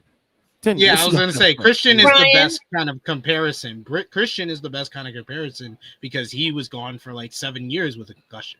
Yeah. Brian Danielson, but Brian is kind of a nut. I don't know if people should be following. Yeah, be following his I was like Brian Danielson. He had the concussions. He had a neck fusion. Like he has a whole bunch of stuff that he just didn't even get surgery for. He just said, "No, I'm just gonna get myself right for it." Nature will do it. Nature will do the rest. Don't worry, I'm drug free. Talking about our last subject, what's in the headline here, we got Chuck Berries with a super chat donation. Thank you so much, Chuck Berries. He says, I think that Cody finishing his story is slightly better still than Hangman's redemption, bud. I believe Hangman has passed Cody for being the best babyface. So he's kind of seeing it from an even scale of Cody finishing his story is better than the redemption arc, but Hangman is the better babyface than Cody. I asked that question on AE Ramble, so I'll ask it to you guys. Do you think that Hangman Adam Page is the undisputed best babyface in wrestling right now? I think it is. He's the most layered, most three-dimensional babyface in wrestling right now. Oh, absolutely. That's tough. Who you think is in the conversation, Krssi? Definitely, those two are definitely like the top like baby faces. Can't say Jey Uso because all he does is an entrance. That's all he got. Come on, that's Disney, man. Huh? Yeah, I think Jey Uso is. You can say he's the most popular babyface. I can't say he's the best babyface. You're wrestling me? Ow. Okay. You got mad teeth missing. How many teeth you got missing? How many teeth? Show your smile. Show your smile. Smile for the camera. Oh my God! Look at all those teeth you're missing, Harlem. How much money did you get? You said yes. I'm gonna put it on. Hi, Harlem. Hi. All right, you being bad? Yeah, that's why you came in here, because you was being bad. Oh, yeah, yes. okay. Fuck up to daddy. Yep. Yeah, Yep. Yeah, I get it. Calling out us at his finest. Tell everybody to like, share, and subscribe. Like, chat, and stuff. Subscribe. That's Send super chats. Send super chats.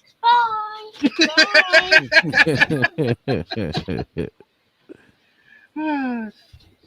Okay. But what about you, John? Do you think Hangman's the best babyface in wrestling? Yeah, it's almost undoubtedly like there's no look at Hangman. The Hangman was the chosen one in AEW. This shouldn't even work as good as it does. Every time people know there's a chosen one, you rebel against it. Like, oh, why are they getting him everything? Never happened. Look at Hangman. I love him. I mean, if as far as like my favorite babyface in wrestling, I gave it to Mark Briscoe. But okay. It's That's hard. actually a good one. Yeah. That's a good shout. I would say my top 5 would be Hangman 1, Mark Briscoe 2, probably now. Mark Briscoe, especially with this MJF rivalry, I think I'm loving him even more. Mm-hmm. Then I would go Will Ospreay, then Cody, then Jey Uso. Oh, I like your list. I like that. It's hard to argue. But the thing about Mark Briscoe that gets me is like I've known Mark Briscoe, not known him in person, but I've been watching Mark Briscoe for the better part of 20 years of my life. Yeah. And I never knew he was so like I knew he was great. Like I love Mark Briscoe, but I think with Jay Briscoe putting so much of the Briscoe's legacy on him in a singles way, Mark kind of took a back seat because he didn't have to. Like my brother's got this, like I could chill. But now he's got like both Briscoes inside of him. Like he knows the legacy of the Briscoe brothers lives with him only, and that has created a fucking super wrestler. Like Mark Briscoe is great at every single aspect. Anything you want from him, he's going to do it better than most people. He cuts these promos on Dynamite where I'm like, why aren't we giving him the class so that he can teach all these other kids you got there? Holy shit. At Mark Briscoe. That promo on Wednesday where he sounded like Jay was amazing. It was amazing. He said, you invoked the soul of Jay Briscoe, and I'm bringing it all to you. I was like, see, this is why I defended MJF bringing up Jay Briscoe the week prior, because it meant something. Unlike when Jericho did it in their rivalry, where it didn't really mean anything. It didn't have context. It felt very empty. This was for a purpose, and we're already seeing what the purpose was. I never got it.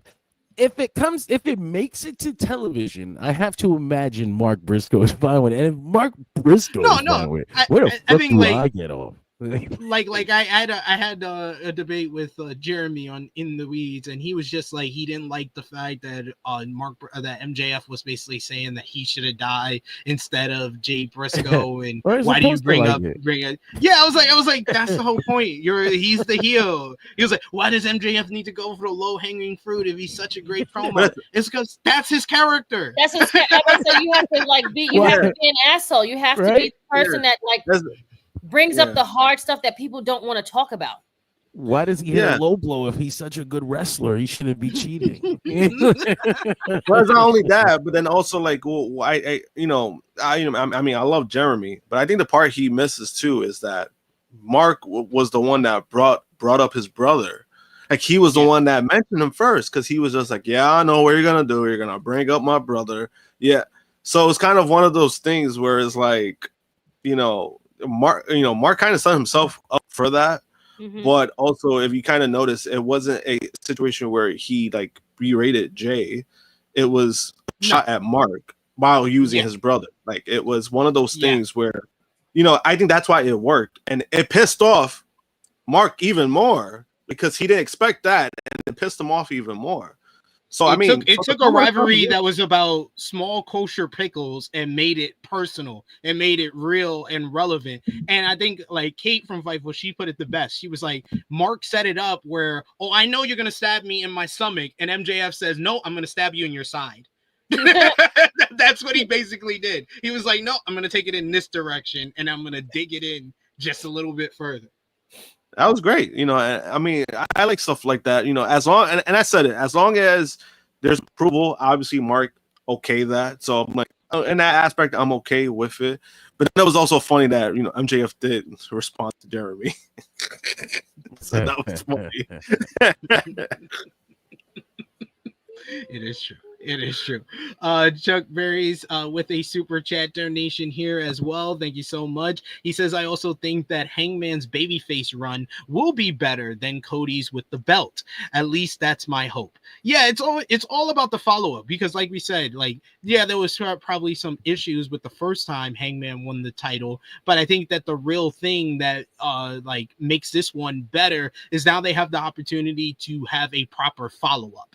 They did not have the proper follow-up. Hangman's title reign was great in the ring, but as far as the stories being told and as far as him feeling like the top star, he wasn't that. I think that Brian was higher up on the total poll to him, even though he beats Brian in his first two title, or he went to a draw the first time and then beats Brian in the second title defense. But it's also CM Punk and MJF is happening at the same time. One of the greatest feuds in AEW history. I think those two combined made it feel like Hangman was not even second on the perch. He's third. At least with Cody, he was second. He was still behind Roman, despite Roman not being there for half the time. I was gonna say it's hard. I do think the Brian Hangman matches were just fucking incredible too. It's hard for me. It's hard for me to look back on that run and not think there was a moment where it could have all come together if he had just gotten that win at Double or Nothing. If we had just pinned the right guy, the heat that would have came out the other side of that would have been something crazy. But whatever, we're here now. That is true. Willow Nightingale should probably be my. She my definitely top. should be. Yeah, I was about to say no one put a girl up there, and I think Willow's I'll drop Jay and I'll put Willow. I mean, I can honestly drop Cody too and put Io Sky in there. So like yeah. You gotta be technical, but then you can have a guy list and a girl list then. Yeah, that's true. Willow would probably be number one. It would be Willow, Timeless Tony Storm. Timeless Tony Storm is the best character, but I think as far as being a babyface, traditional babyface, Willow, then Tony, then Io, Rhea Ripley. Yeah, well, I mean, Willow's so babyface that she could definitely fly on flying Nimbus. Like that's how good of a babyface Willow is. So Jonathan knows that. You have to be pure of heart. But I don't know what we're waiting for Willow sometimes. Like, why are her and Chris? I know people like the her and Chris Allen thing, but I don't, because I'm like, why are we still here? We fucking that match they had at All Out last year really should have been the end. That was it. Like, why haven't they raised up the card? It's been a year and she's been, at least Willow got to do the Death Rider stuff.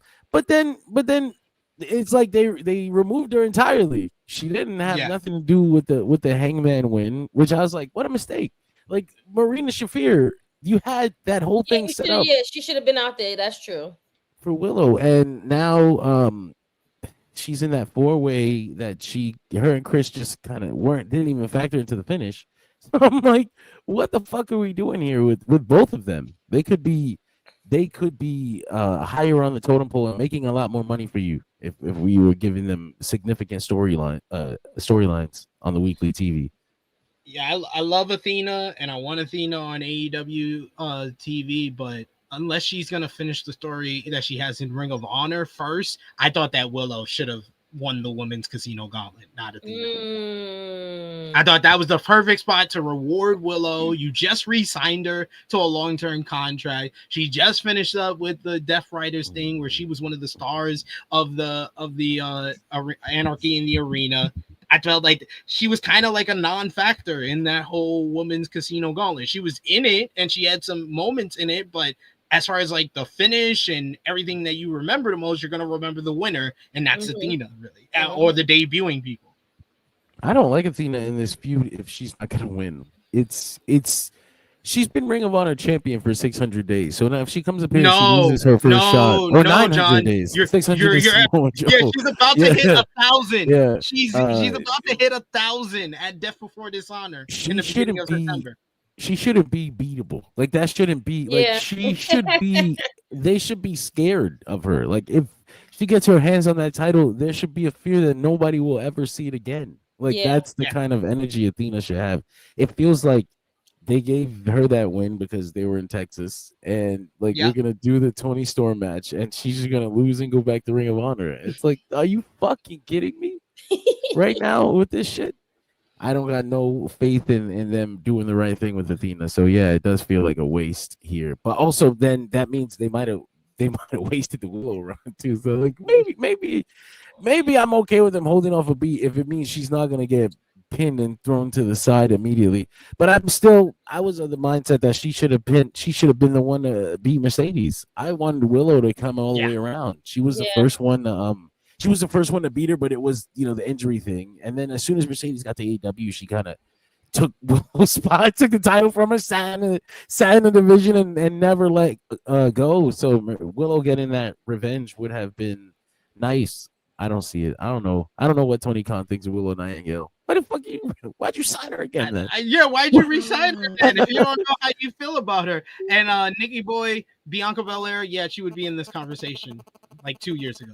Bianca of today, do you forget the build up to WrestleMania when she's getting booed out the building and she's not a good person? She's screwing us over at getting a finish between Rhea and Io. No, she's not in the top 5.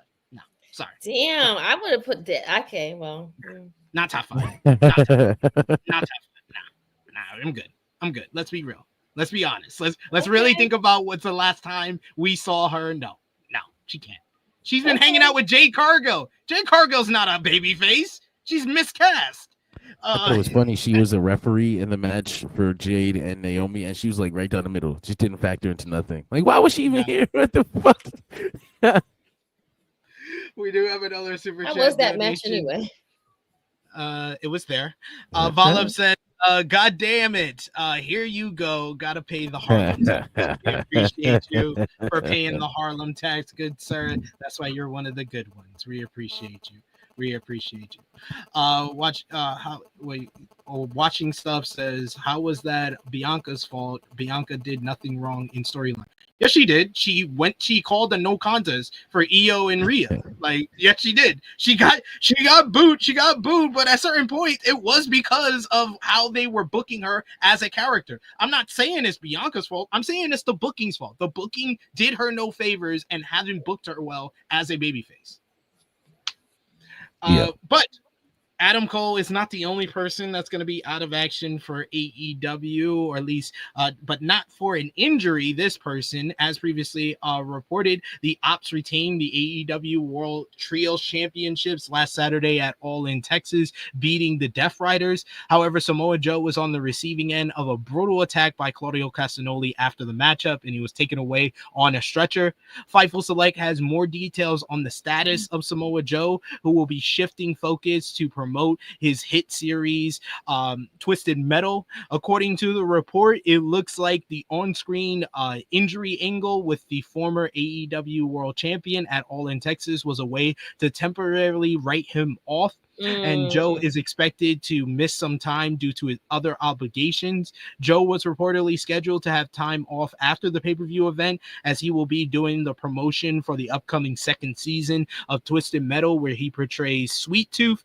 It's unknown how much time Joe is going to miss after All In Texas, but it's believed to be at least about 2 weeks. Joe will also be appearing at the San Diego Comic-Con next week to promote Twisted Metal Season 2, and the show's panel is scheduled for Thursday, July 24th at the convention.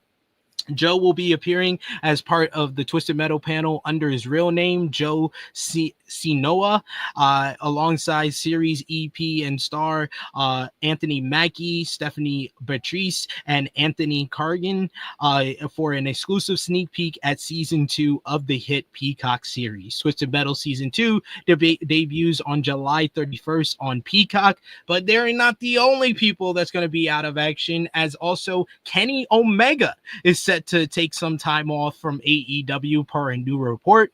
Fightful Select reports that Omega, who lost the Unified Championship match to Kazuchika Okada at All In Texas, is expected to take time off, according to sources in the company.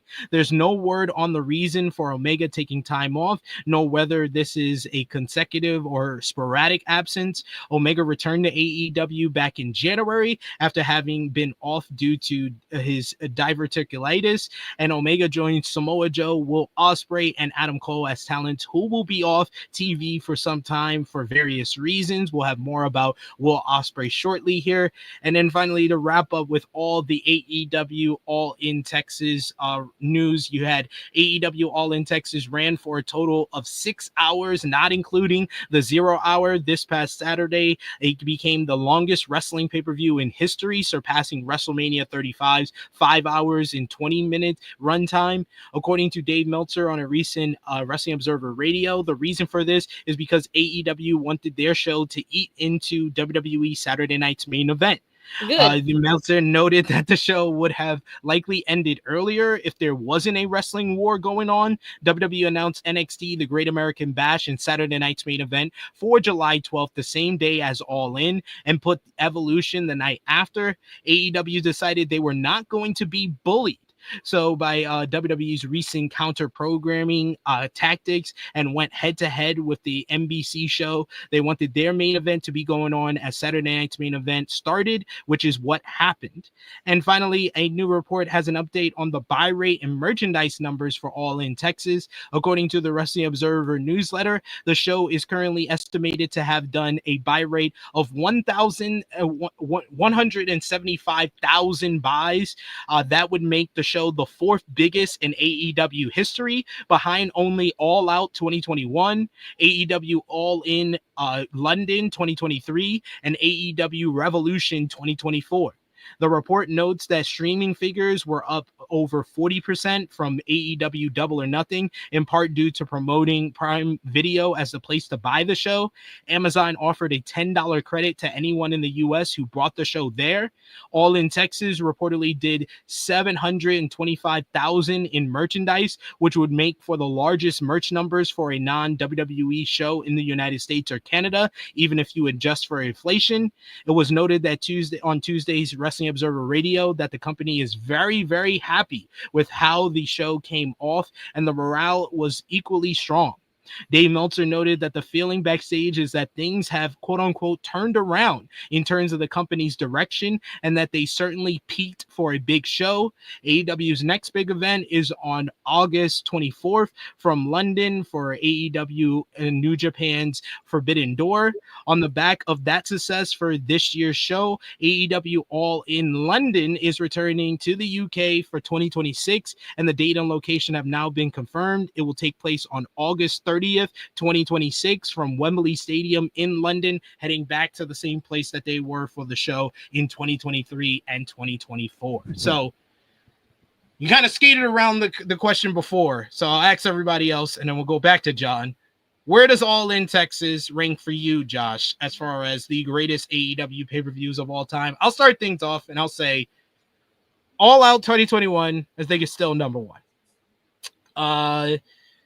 Double or Nothing this year, I kind of give that the edge because I thought top to bottom, that was a better card and better match placement. It just flowed a lot better than All In to me. As far as like last year, All In London 2024 and Revolution 2024 is up there. But I would say it's top 5, top 10. I think there's other shows like, Revolution this year was awesome. You had Revolution 2023, Revolution 2020. Those are always in the discussion. Revolution 2022, a lot of revolutions in there in the top 10. But all in because of everything that culminated in it. I think it's a top 5 show in AEW history. Josh? I would say top 5, just because I think there are other shows that are better, but I think it kind of tells you that AEW does do a lot of great reviews. So being top 5, I mean, it's nothing to take a knock on them for, but I do agree. Like, there's at least like 2 Revolution shows that I have in the top 5. I think it's the first one and the one, Sting's retirement. I have those 2 in the top 5. See, I forgot all about Sting's retirement. I can't even remember what happened last week. You asked me about shows. Because not only was it a great event, but the overall show was like the show. It was one of the best shows I probably attended live. It might have been the best show I've attended live, because I'm like, I really have to sit there and watch. I'm like, yeah, I think that might have been the best like wrestling show I've attended. Krssi, what about you? Where does what did the main event rank for you as far as the year? Well, since you one of the top 5 main events for the year, for sure. Because I mean, we don't have much to like categorize or go against it, to be honest. For others, but yeah, definitely a top 5 contender for sure. Match of the year contender. All of the above for sure. Yeah, Hangman and Moxley is my match of the year right now. It just passed Hangman and Ospreay. Hangman and Ospreay is number 2. Kenny and Gabe is number 3. And then number 4 you can throw in. I'll probably go Bandito and Takeshita at this point. I've rewatched it twice since last week. John, what about you? AEW All In Texas, where does it rank all time AEW pay-per-views? I'm actually gonna put it right at a solid number 3. I was thinking this whole time since earlier, and I was like, I can't put it at number 1. It's crazy because if it wasn't for Edge versus Adam Copeland, Revolution would rank so fucking high. Revolution this year was one of the best shows I've ever been to. And in the main event, I was like, fuck. Not gonna leave the taste. And this happens so often in AEW that I think to give a real ranking, I would have to sit with the cards and take some time and compare things and try to rewatch things. But just going off my feelings, All Out 2021 is always gonna sit there. And Yeah. One that I don't hear people talk about enough. Full Gear 2021. I was there live for that. I think that's top to bottom their best card ever. Yeah. Like that had nothing but bangers. Match. Which one was remind me of that one? You said That's the Full very Gear next, 2021 had Omega and Page in the main event where Page wins the title for the first time. It had Darby and MJF in the opener. It had the takeover. The crazy Punk and Kingston matchup. It had the Brian Miro. Brian Miro, the trios match with Jurassic Express and Christian versus Cole and the Bucks. I forgot about that shit. That was awesome. Yo, had FTR versus Lucha Bros. Like this shit just had nothing but bang. It's like 7, 8 matches deep of just great matches. I was there live for that. That's one of the best shows I've ever been to live. I agree with Josh though. Revolution 2024 is one of the best shows, and that top to bottom is just great because you got the Sting retirement, you got Ospreay and Takeshita, you had Joe, Swerve, and Hangman for the world title. You had FTR versus BCC in the great tag team matchup. You had Tony Storm and Deonna Purrazzo. There was Christian and Daniel Garcia. Like, yeah, that was a great show as well. And all in London last year. I think if Mercedes and Britt deliver, that would be my easy number one. Oh yeah, they messed up. They messed that one. They did not deliver. They did not. They had a great build up, but the match did not deliver. If that match delivers, that's the best show in AEW history to me because of how it ends with Bryan beating Swerve in the main event. But that alone, and the Mariah May and Tony Storm and Will and MJF, like that show is an all timer as well. Like they had 2 all timers last year with Revolution and All In. 2023 had the All Out show of 2023 that had Brian and Ricky Starks. That was another one I was live for. It had Takeshita and Omega, had Orange Cassidy versus John Moxley. That year also had the first All In from Wembley Stadium, which is going to be always viewed as an all-timer. And then it also had Revolution that had the big 3 of the Iron Man match with MJF and Bryan, the House of Black versus the Elite Trios matchup, and Hangman and Moxley in the first Texas Death Match. I think for some people who are listening, it's like, how could you call this an all-timer if it didn't happen in it didn't happen in WWE or whatever.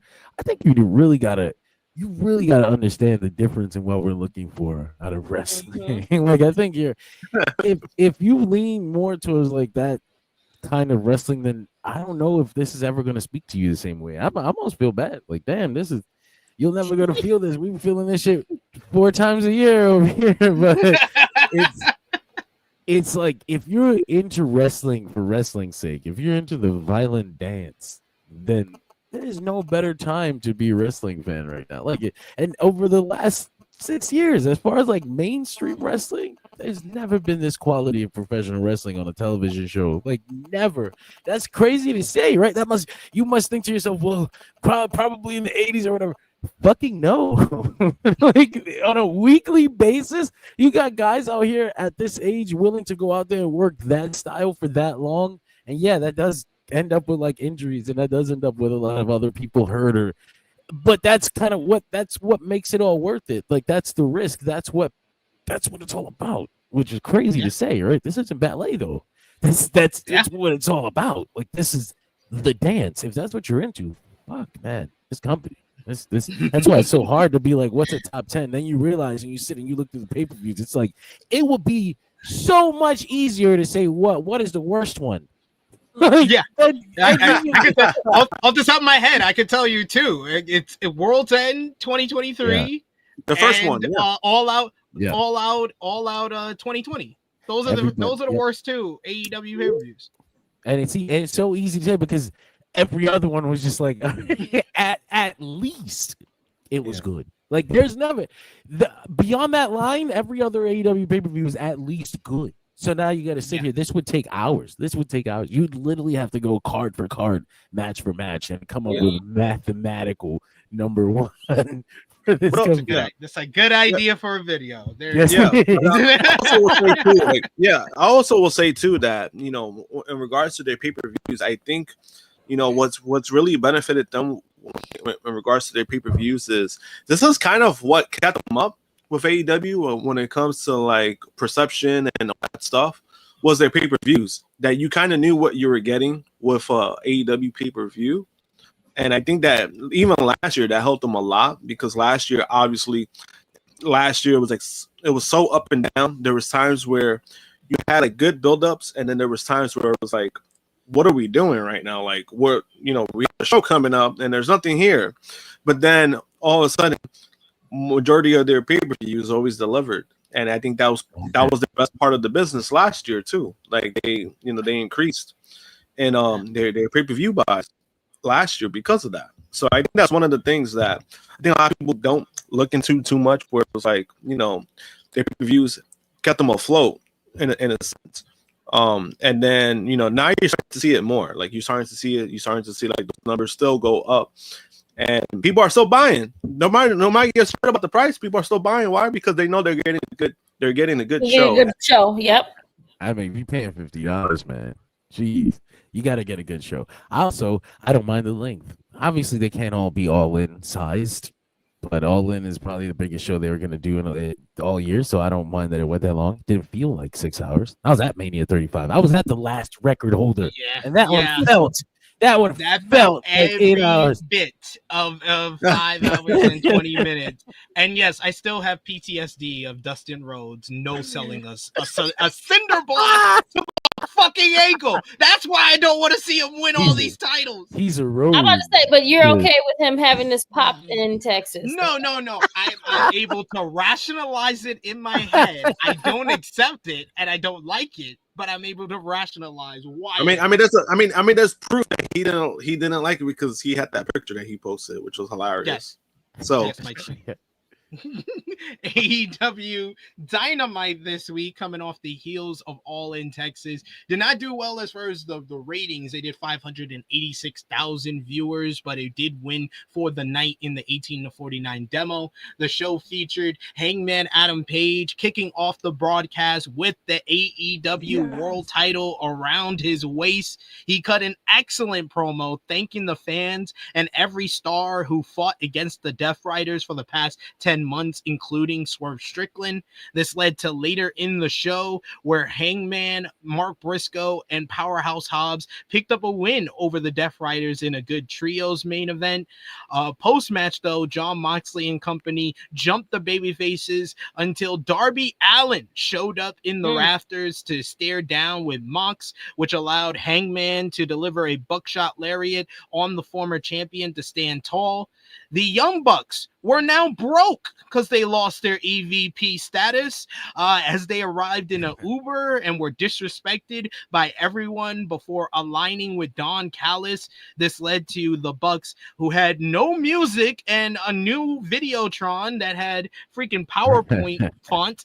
They teamed up with the Don Callis families, Josh Alexander and Hechicero, to beat Bandito, Brody King, and Jet Speed in an awesome all-star 8-man tag team matchup. Super fun matchup there.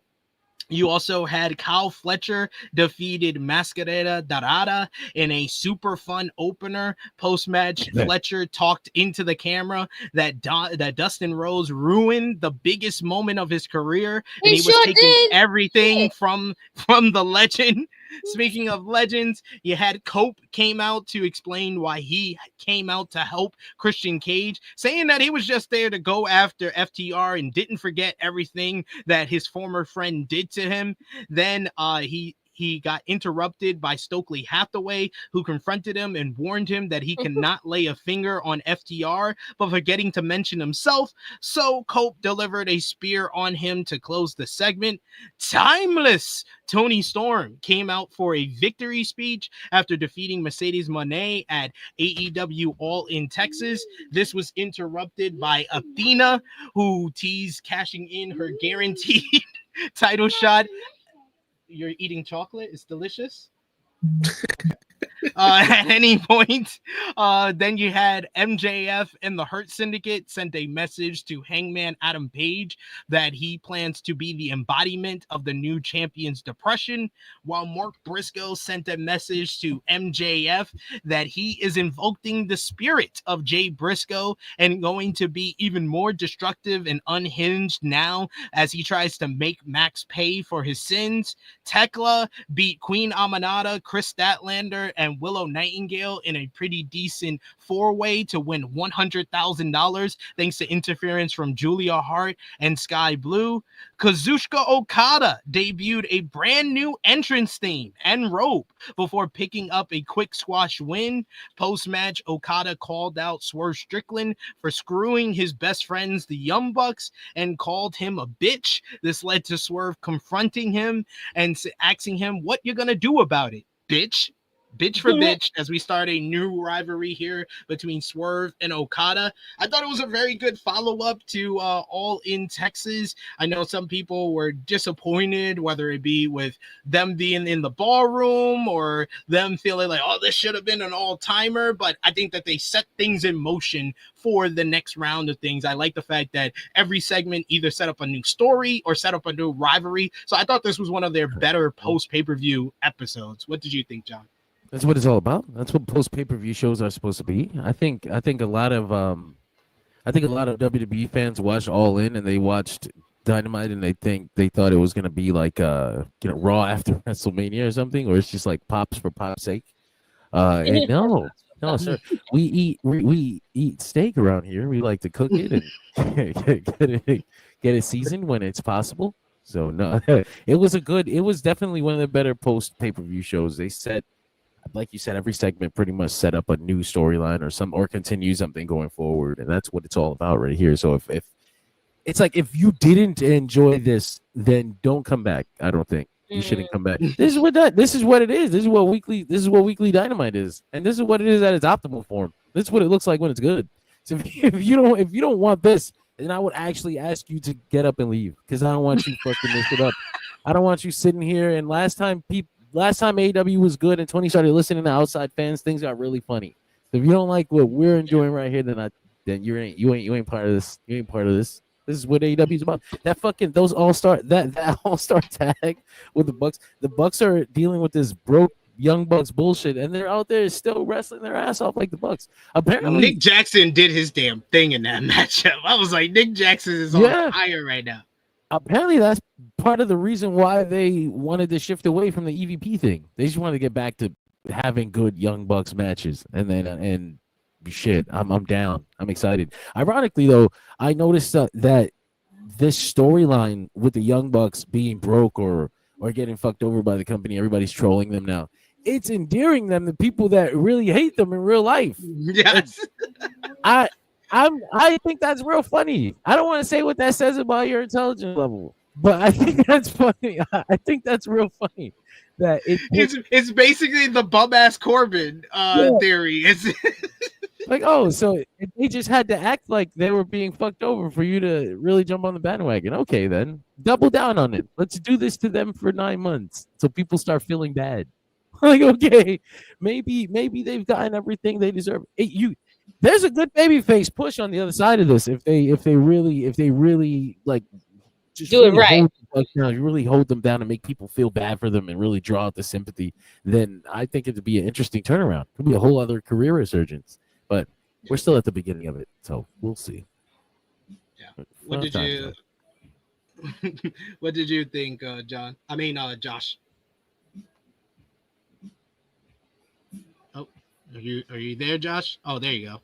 I thought it was a great episode. I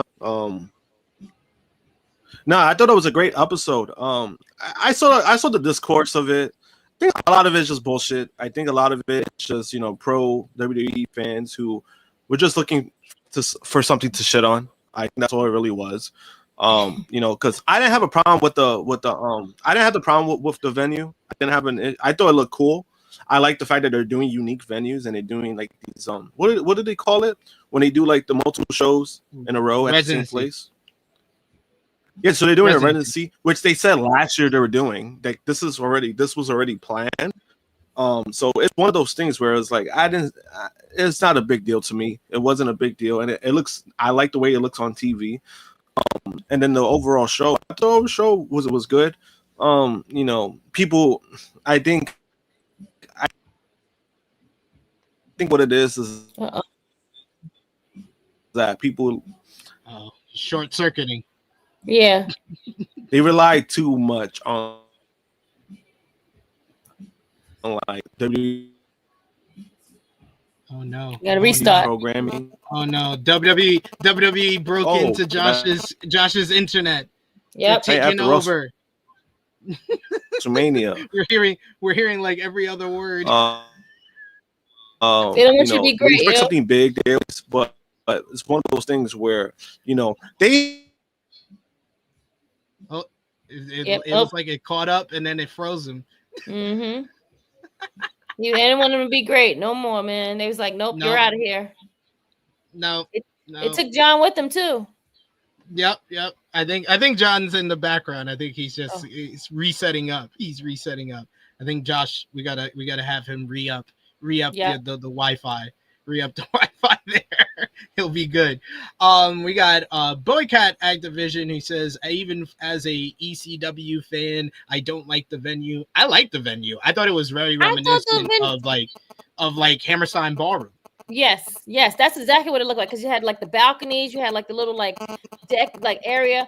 Listen, when you have to take the TNA effect, when you know you can't book out a big arena, why waste your time on money and all that space? Get places that you know that you can fill up and people can be more of an intimate programming and show. And just you have to know you have to sit back and realistically think, okay, what's going to make people come to our show? How are we going to fill seats?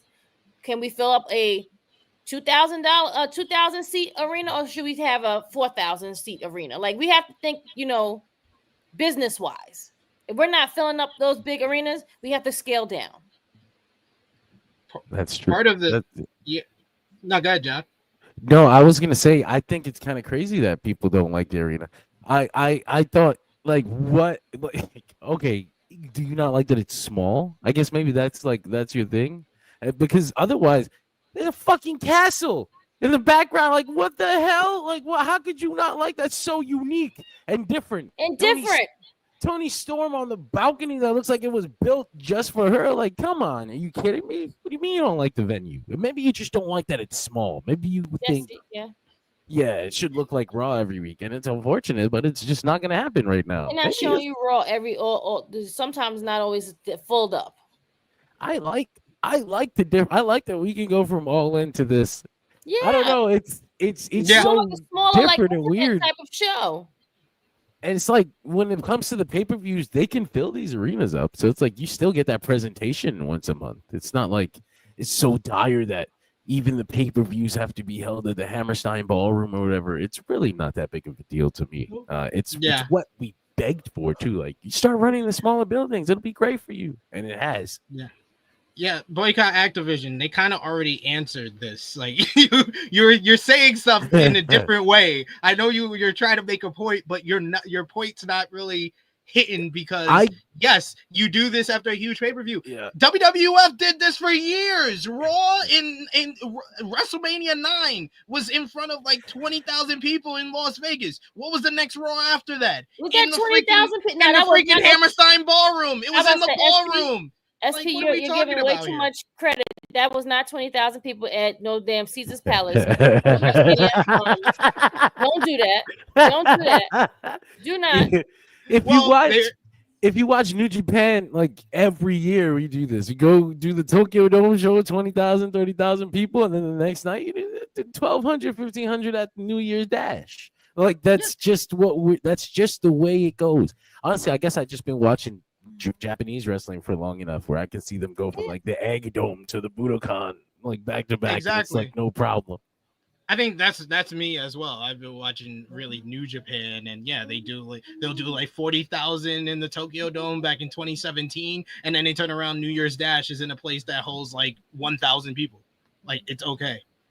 No, we just mentioned New Japan, so nice try. You got to be quicker. You got to be quicker, bro. You got to be quicker. He said, but that was 40 years ago. He was way late responding to that. No. yeah, way late. Delay. He's on the delay. It's okay. Just press live. But New Japan does this all the time. Yes, all the time. So yeah, it's fine. It's fine. If it's an issue for you, that's fine as well. It's not an issue for the. It seems like it's not that big of an issue for the AEW fan base. That's really what it is about. Because I think some people I do think sometimes it comes from a place of concern. Like maybe this guy's scared. Like, is that a sign of failure? Like they went from All In to just 1,000 the next night.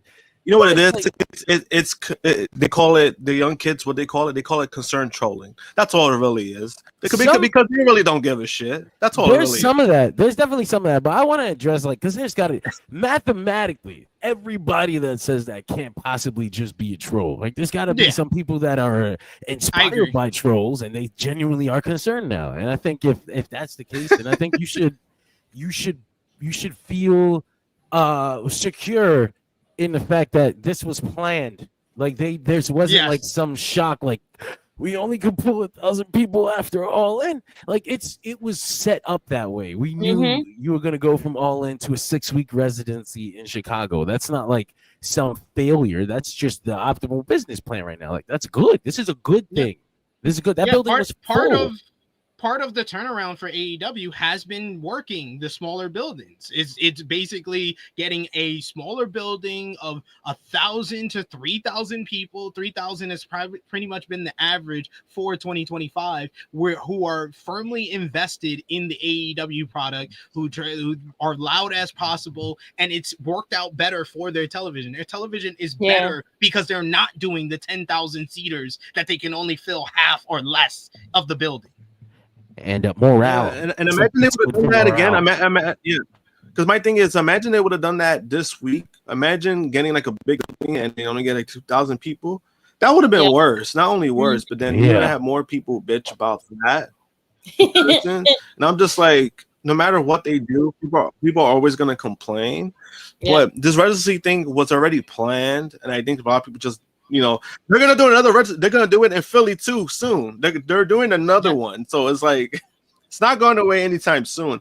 And I do think it benefits a lot of talent. What a lot of people don't know is that there's talent who just sometimes the traveling, they don't like doing like the Wednesday traveling, then going back, then traveling again for Collision. So the reason why they're doing stuff like this is to benefit the talents because this is feedback they got from them themselves. They're like, I'd rather stay in the town for like 2-3 days than fly back. So they have time for themselves.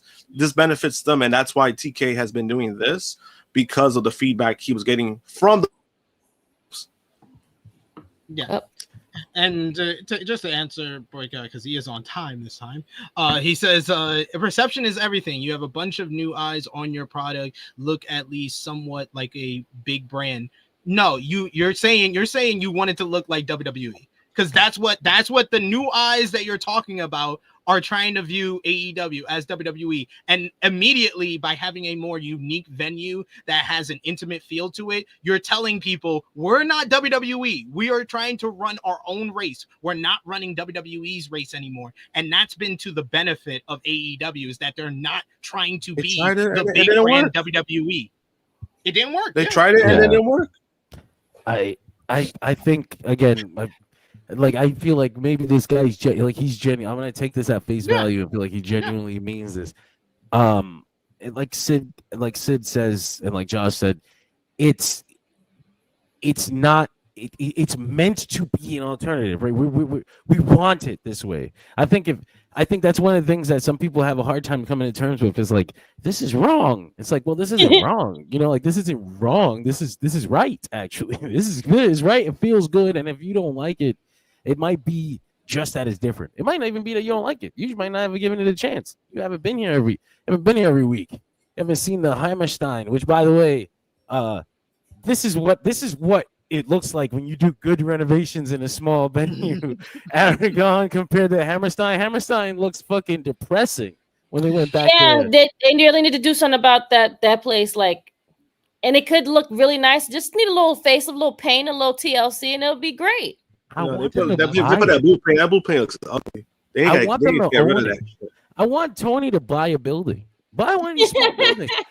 I really He wish does own they a had, building. It's Daly's like, place. Daly's place, right? It is Daly's But I place, think they right. store like football shit in there all year. Like when they're not using it, it's like full of fucking football equipment or whatever, like a closet.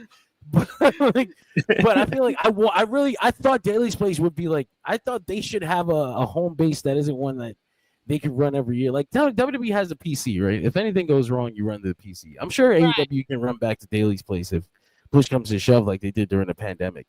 But I wanted them to buy the Hammerstein. I really wanted them to buy the Hammerstein. I wanted a Arena Mexico style permanent wrestling building in this country, and I don't think anybody else.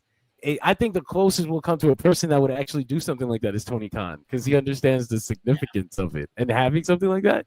Well, how cool would it be for the Hammerstein? What the fuck else what else goes on in the Hammerstein ballroom? Once in a while, rap battles, fucking like buy that shit. Like buy that shit, set up on permanent little barricades, just like Arena Mexico, and get this shit rocking. You can have Ring of Honor. We could have Ring of Honor there every goddamn week. You'll say that would be a destination area. That would be fucking awesome. Northeast wrestling every Friday, Ring of Honor. Come on, that should be fire. I love Smallville, but Hammerstein is like a special place to me. I've been there so many times. I've been blackout drunk in the Hammerstein. I don't remember how many times how many Ring of Honor shows that I don't remember the second half of. I love that building. I love these small venues, and I love that there's a weekly TV show that goes to these places. It's $1,500. I mean, you spend fucking $200, you sit in a goddamn front to see Will Ospreay and Okada and shit. You know what I'm saying? Exactly. Incredible to me. Wasn't it the Hammerstein is where you helped out Kevin? You helped out Kevin Steen for the table. That was the Philadelphia National Guard Armory. It's just like it's an abysmal. No, it's abysmal depressing. Hammerstein is where me and shout outs to G Loke almost got pushed off the balcony by Kevin Steen when he returned at Best in the World 2011. I remember that. Great memories there. Will, speaking of, we talked about Will Ospreay. He's taking time off. He's set to take some time off from AEW, according to a new report. Fightful Select reports that Ospreay that he was stretchered out during the main event was done for a storyline reason at All In Texas. According to a report, Ospreay has been banged up and is expected to take time off. While an exact timetable is not known, the sources indicate that he will be out for over a month. The Wrestling Observer newsletter reports that Ospreay has been hurt for a while, and the plan was for him to go through All In Texas and rest. Ospreay's injuries are said to be worse than originally thought, and he will be seeing a doctor in the U.S. next week to be fully checked out.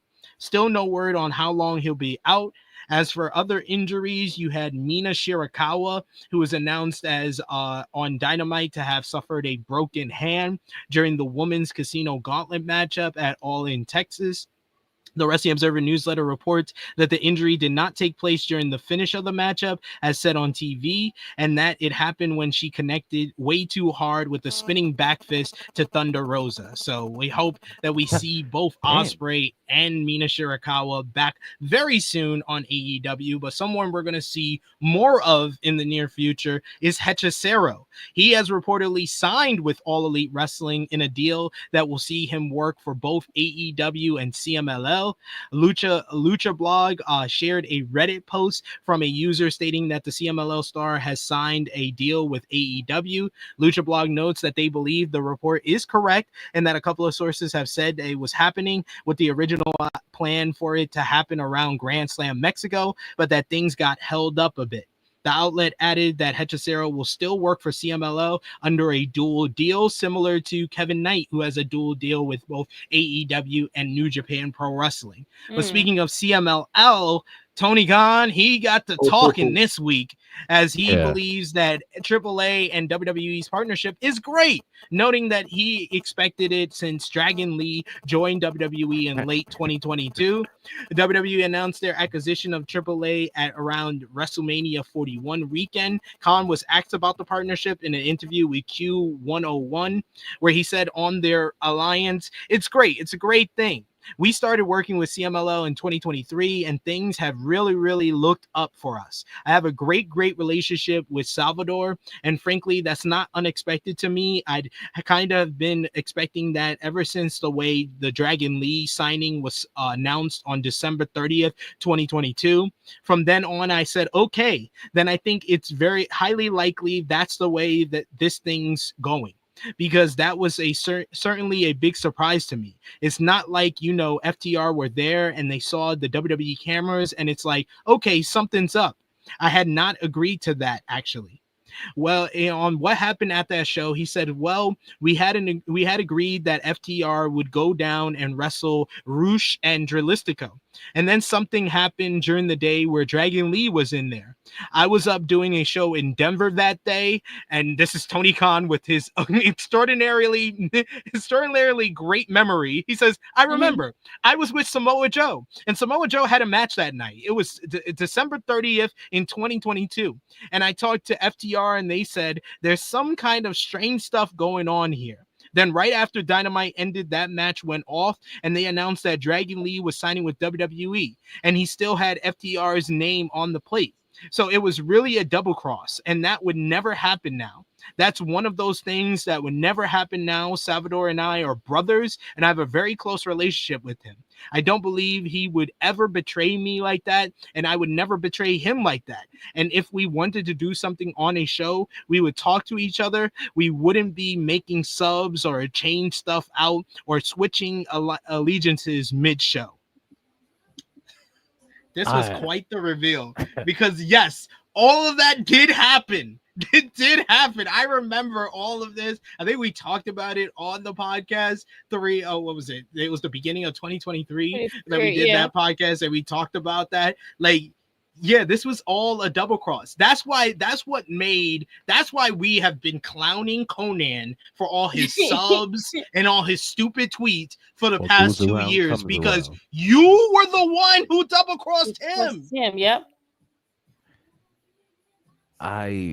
I think Tony's got a lesson to learn. So he killed me because he goes through all this and he says all these things, and then he's like, me and Salvatore, we're brothers. This will never happen. And I'm like, fuck, you didn't learn anything. Yeah. You know what? He's too good. He's like, it's the fan in him. He just tries to like come out and just like be a better person and see the good in people and not like give them the doubt. Like, no, they are assholes and they will double cross you at the drop of a dime. Like, we'll give anyone any type of thing to say, you know what? Fuck you. I'm gonna go with this person over here. No loyalty at all. I think as good as the AEW CMLL relationship has been, and it has been, like they just gelled so much better. Like as far as the way the products work, AAA is more of a sports entertainment product anyway. Like this has just been a match made in heaven, but it's still pro wrestling, and I think you should always have your eyes over your back. I guess maybe I've read too many wrestling books. Maybe I've studied too much wrestling history because I don't trust a soul in professional wrestling. Like I don't care if you are the nicest. I love Bryan Danielson with all my heart, and I will still keep an eye open. Like, hey, he's got some funny thoughts. Like his thought process is real funny. I wouldn't be surprised if one day they try to cancel him for something, and I wouldn't be surprised. People get surprised about wrestlers and the way they think in real life all the time. Oh, I can't believe he voted for this guy. I can't believe he really thinks that way. What do you mean Roman Reigns thinks that? Don't be surprised, guys. These are real people. They all have nuanced thought processes. You're never going to catch me mad at them. That being said, Mexican wrestling is notoriously cutthroat. You should just be, even if it's Salvatore with CMLL, watch your fucking back, Tony Khan. Come on. Come on. Yes. Please. Yes. Don't trust everybody. Yeah, you're not brothers. You're not brothers. Sir. You don't know that guy. What do you mean you're brothers? You met him 2 years ago. What are you talking about? Gotta be careful. Josh, any thoughts on this whole story with AAA and AEW and WWE? I mean, I'm not. It's not really surprising, just because we kind of knew what Conan is. Conan is a fucking snake. So when it comes to like him crying victim, I knew there was more to the story than just believing like, oh yeah, TK is doing something that Conan doesn't like. It was like, no, you guys did this shit. You guys did this shit a long time ago, And all it really was confirmation of, you know, so like every time when Conan tries to talk shit, it's just like, bro, like, what are you doing? Like, you just making yourself look even more like you know, you're making yourself look more of a dumbass than you are. But you know, in regards to everything, you know, it's kind of funny. I think people, when it comes to Tony Khan, you know, I know there's people who don't like him because of sometimes the way he carries himself. He has improved on that. I'll give him that. Like, he has improved on his PR. He has improved on scaling back on Twitter. So he's been really good. Like, he's improved on that, right? With that being said, the one thing I kind of notice about Tony Khan is there's certain things that he's kind of been justified with, right? Because it's not only the AAA thing where he revealed it, and this is kind of a thing, like, he's never really done something like this. Like, he's never revealed something like this to the extent. He usually kind of keeps it close to the vest. But then also, you know, when the whole thing happened with Rossi, with Stardom, you know, people were kind of criticizing him for the way that he was acting towards it and all this stuff. But then it was kind of justified because this dude is also, like, you know, not only he was poaching talent, but his actions kind of show that. Like, it kind of lead to, like, oh, this is why Tony Khan was acting the way that he did. So I think it's one of those things where, in both of these cases, where it just seems like, I don't know, it's one of those things where, you know, if Tony Khan is doing something, I think people should look at, all right, he did this for a reason. Maybe we should either wait why he did this, or, you know, like, he's just not going to do it just to do it. And I think, like, this kind of just proved that. Like, this whole thing with AAA kind of proved that. Because, I mean, AAA, you already know how I feel about AAA. I'm going to get down that rabbit hole again. But fuck them. But to me, it was just confirmation. It was just confirmation. It's I never had a problem with the Tony Khan Twitter stuff. I thought in this world where everything is hidden behind a glass of public relations, I thought it was refreshing to see somebody to respond to things right out. You calling Triple H and Shawn Michaels an asshole after they do asshole things. It's funny. The only people that don't like that are the ones that are affected personally. Well, that's fine. I love Triple H and Shawn Michaels. Why would he say that about them? You know, it's that guy. No, not for me. I mean, for me, I didn't mind it to an extent, but it was more of a perception thing where it was kind of like one of those things where it kind of just made him look bad. But to his credit, he's made himself even look better now because of that. Those changes. He's a message board kid. He grew up in the message board era. Like, I 100% understand why. And to further explain this, because I see Dion, he's like, I'm out the loop on this story. What exactly is the double cross? Was Dragon Lee supposed to sign with AEW? No, Dragon Lee wasn't supposed to be in the match, Dion. He was not supposed to be in the match. Tony Khan agreed for FTR to go to AAA to face Rush and Jalistico.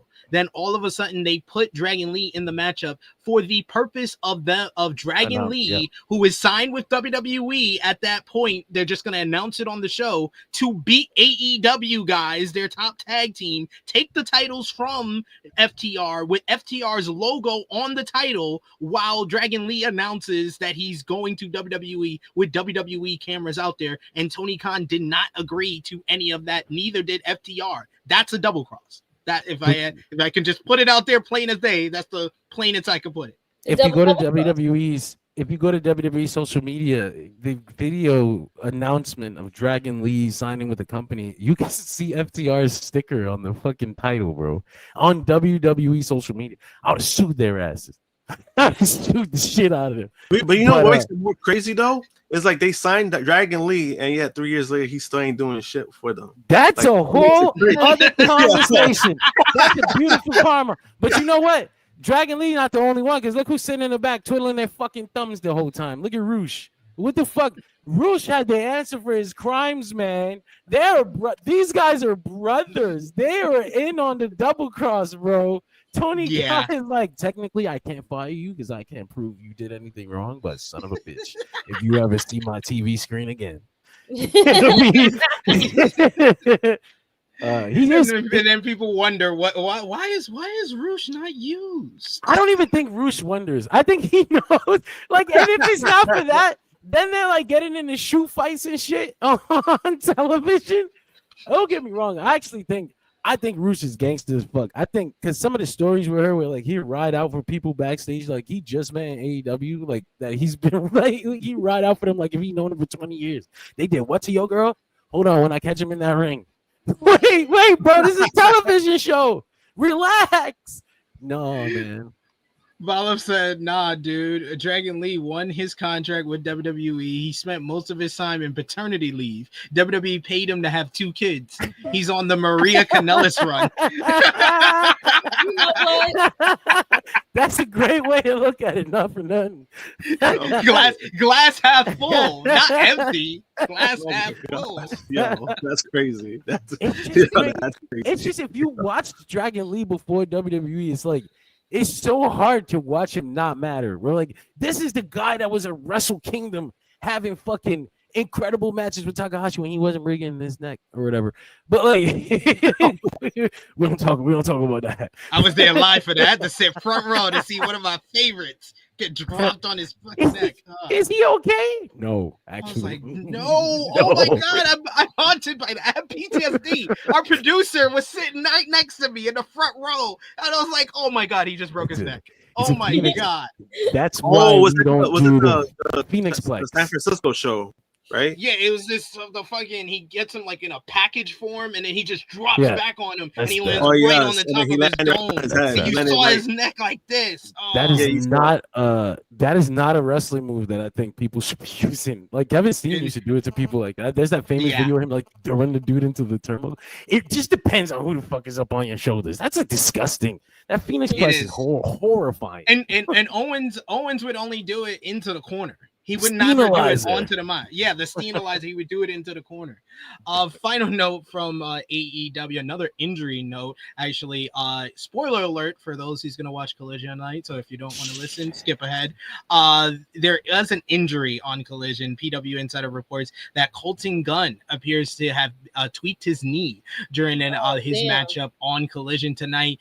The report notes that the injury happened during a sequence during the matchup. No word on, as of yet, on the potential severity of the injury. That episode of Collision airs tonight on TNT. So hopefully it's nothing too serious and he's back soon because the Guns just got back. Please. And they were pretty over. Like the crowd reacted to them very well. Yeah. And it sucks because they were purposely benched and waiting for Juice to come back because they've been ready for months. And then, we'll keep them off TV until Juice comes back. And it's logical. It makes sense to me logically. But you just never expect something like this. Now it feels like all that time is wasted. The heck to all these people? Like they put them. They don't want wrestlers to win. Yeah. No. I was gonna say though about the injuries in AEW. When they started taking people out with chairs like indiscriminately at All Out, I was like, damn, we're kind of fucking up the impact of this move. Like, are these guys just gonna be okay? I didn't think we were writing on several wrestlers. I for some reason it just didn't occur to me that we were legitimately writing every single one of these motherfuckers off TV. Oh no, writing off Joe and Ospreay. I was like, Ospreay, this is not a good time. We need you for Forbidden Door, sir. You're kind of like Joe. Joe, I expected because of Twisted Metal. Yeah, like Joe, I expected for Twisted Metal. Once they did it to Ospreay, I said, oh shit. I was like, is he just gonna be back on Wednesday? Like, we're really fucking up the Pillmanizer thing here. Like, they used to kill people with that, but no, he died too. he died too. We got one more super chat donation before we wrap up with AEW this week. Michael Allen Lewis says, in my opinion, like most promoters, TK is okay having female attractions, but isn't interested in women's wrestling. Hence, no real advancement for Willow, Chris, etc. Yeah, I kind of think that is a good point. Like, he has his attractions in the women's division, like Mercedes Moné, Timeless Toni Storm, who he invests storylines into, and he'll always put them all on TV. But there's no real advancement for the people underneath those top two, and then needing to kind of be brought up to that level. Like, Willow's kind of been hovering around the same point for like 2 years now, and she needs to be in that upper echelon with Tony and Mercedes, but I don't think he cares that much. He's like, I grew up, he always talks about all the wrestling he grew up on. And he never talks about Women's wrestling. He didn't grow up watching that shit. I think when he started booking a promotion, if we look through Tony Khan's notebooks, like he said, all those notebooks he had when he was a kid, I think we're gonna find a striking less amount of women's matches in those books than others. And I mean, that's kind of like the drawback of having a fan as a person in charge. Is like, they're gonna go with what they're a fan of. And that's why he hired that Jennifer Justin Rose Pepperman. got like 5 belts. Yeah, exactly. Because you can hear it at the press conferences too, where he's like talking about Dustin's history that Dustin don't even remember. He's like, "Yeah, I'm pretty sure that happened, Tony." But yeah, that's why he hired that Jennifer Pepperman lady, so that they had someone who cared to book that. And you notice how it's increased, because look at how important the Tony Storm and Mercedes Moné stuff is. The problem with that is that she's only one lady. So like you probably could maybe get another one, but then it becomes like a balance thing where Tony's like, but my storytelling is off, and now I have too many writers on the team. I don't know. It's like, we'll see. I do think that they would be great if they had snatched Gail Kim before WWE got her. Like that would have been a great addition to your women's wrestling, and put somebody else in the room that cares about that side of the storytelling. We need another lady in the room.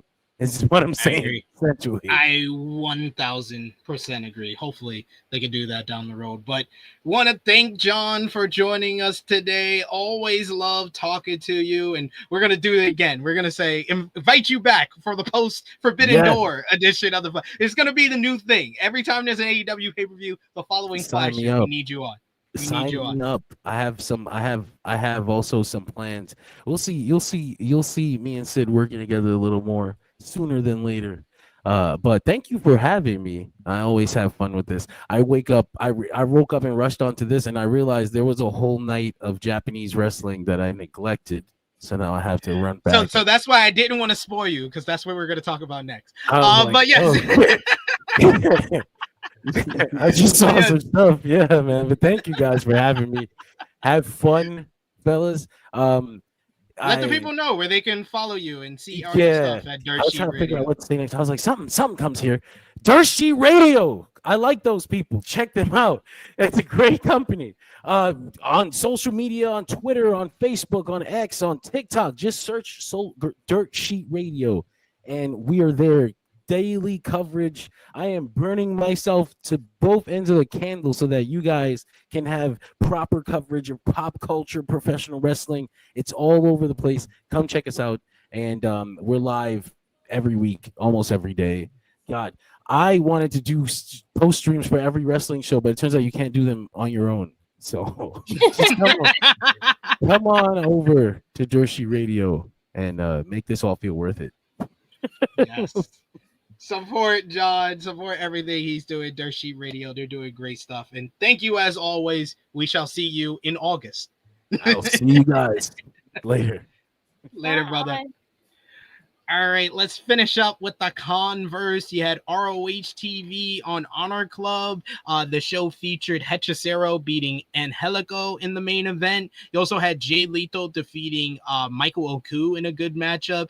Atlantis Jr. picked up a win over Lee Johnson in a decent little opener as well. So some good stuff as they filmed that episode back when they were in Texas as well. But like John said, it was an early morning for us New Japan fans, as you had the NJPW G1 Climax 35 opening night, day one, and the show featured Hiroshi Tanahashi defeating Tai Chi in a great main event to earn his first 2 points in the A block. And we already got an upset in the G1 as Ren Narita of the House of Torture pulled off an upset over IWGP World Heavyweight Champion Zack Sabre Jr. in what was a brilliant bout in the B block, probably Ren Narita's best matchup in a few years.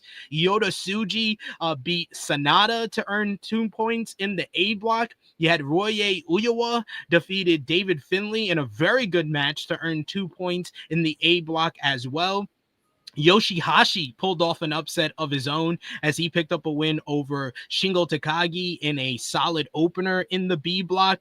Evil picked up a win over Callum Newman in A block, and Shota Umino defeated El Fantasmo in a rock solid affair in the B block, while Drilla Maloney got his first G1 win ever over Great Okan, and Yuya Uemura beat Bolton Oleg in another good matchup in the A block. And what I thought was the match of the night, though, you had AEW's own Konosuke Takeshita defeated the Death Riders' own Gabe Kidd in a straight up banger to earn his first 2 points in the B block. Both men got into an intense pull apart brawl after the matchup, so we might see more from them.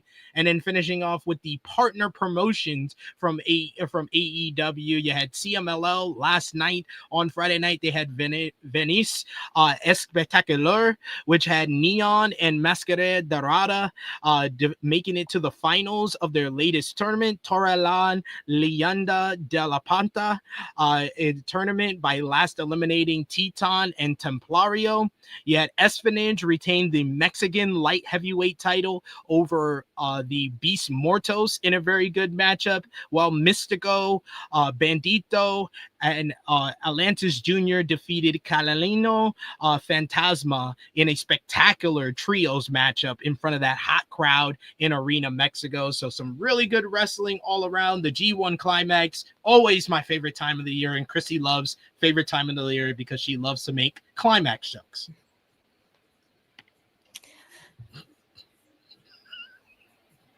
I'm not saying anything. I'm not going to say a word. I'm not saying anything.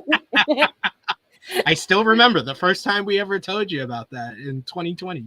And you were like, Climax? What? Sounds like a porno. Yes. At the beginning of the show, I said, I hope someone is climaxing everywhere today, you know. Oh, they're probably climaxing after this morning show. Yes. As they should. Celebrate. Absolutely. Sprays for everybody. Now we got to move over to WWE because they had a very, very busy week of a whole bunch of shows because they decided to bombard us with shows over the last week. You had Saturday night's main event last Saturday. They did 1.425 million viewers. They were number one in the 18 to 49 demo on primetime. The show featured... Look at Bill Goldberg. Look at this shit right here. The show not even selling anything, just smiling, just okay. Well, he said the chops didn't hurt, so that's why, the chops didn't hurt. The Go show featured Gunther defeating Goldberg in an actually pretty good main event, I thought, to retain the World Heavyweight Championship. Post match, Goldberg only got to talk for 30 seconds before his retirement speech was cut off when the show went off of air. Randy Orton beat Drew McIntyre in the opener thanks to a distraction from Jelly Roll, who pushed down Logan Paul. Post-match, Jelly made the save for Orton after he was jumped by Paul. However, Drew McIntyre delivered a Claymore to Jelly Roll, laying him out. Later, it was announced that Orton would team with Jelly to face McIntyre and Paul at SummerSlam, and this led to Jelly Roll. This led to Jelly Roll hosting Jimmy Kimmel Live this week, where they did an angle for the matchup. It felt like 1998 all over again with Jay Leno. He was on Jimmy Kimmel? He was the host of Jimmy Kimmel, and he he chokeslammed Logan Paul through the table that Jimmy Kimmel sits at. Yep. Go ahead and watch it. It's on YouTube. Solo Sikoa picked up a win over Jimmy Uso to retain the United States Championship thanks to help from Tala Tonga. Post-match. Not only is he the second twin, his wife got a belt and his brother is more popular than both him. It's terrible. Solo and the MFTs jumped Jimmy until Jacob Fatu made the save, making his return and laid them out. Jade Cargo and Naomi got into a brawl before SmackDown GM Nick Aldis announced Bianca Belair as the special guest referee for their match at Evolution. And LA Knight, he picked up a win over Seth Rollins in a match that was cut short, unfortunately, after Seth Rollins was reportedly injured, suffering a knee injury, where LA Knight picked up the win in the end. Then you had SmackDown last night. The show featured an angle where we started the program outside with the MFTs near a car accident that was said to be the responsibility of Jacob Fatu, who was sent away to be questioned. Later, Solo showed up with the MFTs and came out to further accuse Fatu, who returned after getting his name cleared. Yes, that's their name, the MFTs. Getting his name cleared, Jacob and Jimmy Uso went after the MFT with the baby faces getting the better of them using a steel chair until Adam Pearce came out to announce that since Solo falsely accused Fatu and got him locked up, he would be locked up at SummerSlam when Solo defends the U.S. title against Fatu in a steel cage matchup. Then Solo was arrested for wrongfully accusing his cousin. So what? Yes. This all happened on SmackDown yesterday? All on SmackDown, 2 hours. Charlotte Flair got herself and Alexa Bliss a shot at the Judgment Day's WWE Women's Tag Team Championships at SummerSlam. Then Flair picked up a win over Raquel Rodriguez in the opener, thanks to Bliss. Damian Priest beat Carmelo Hayes via disqualification after Aleister Black interfered and delivered a black mass to Pierce. Stephanie Vaquer defeated Alba Fire and fought off Piper Niven post-match. And the Lucha Cousins, Andrade and Phoenix, beat DIY and Motor City Machine Guns and Fraxium in a great four-way to advance to face the Wyatt Six for the tag team titles next week. And finally, Cody Rhodes and John Cena were scheduled to sign the contract for their undisputed WWE Championship matchup at SummerSlam, but Cena did not want to sign due to being overworked from filming a movie and wanted the match rescheduled for Clash in Paris or Crown Jewel Perth. However, Rhodes did not allow this. He attacked Cena, but Cena fought back until Cody nailed him with the WWE title, what he couldn't do at WrestleMania. He made Cena sign the contract after putting him through a table with a smash and announced that his matchup with John Cena at SummerSlam is now a street fight. Wow.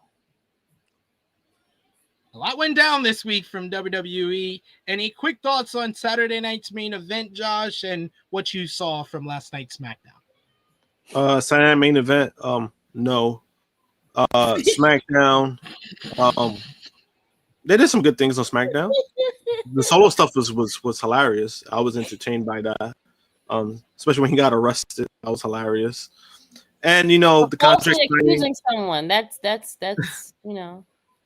Yeah, the way they did it though was bad funny, where he's like pointing in the ring and he's the one that got arrested. That was hilarious. He's a clown, but I like it. I like him being a clown. He's great. He's like, I like it. Be the one-off laugh. He says, "I'm sorry," and he starts, "I'm sorry."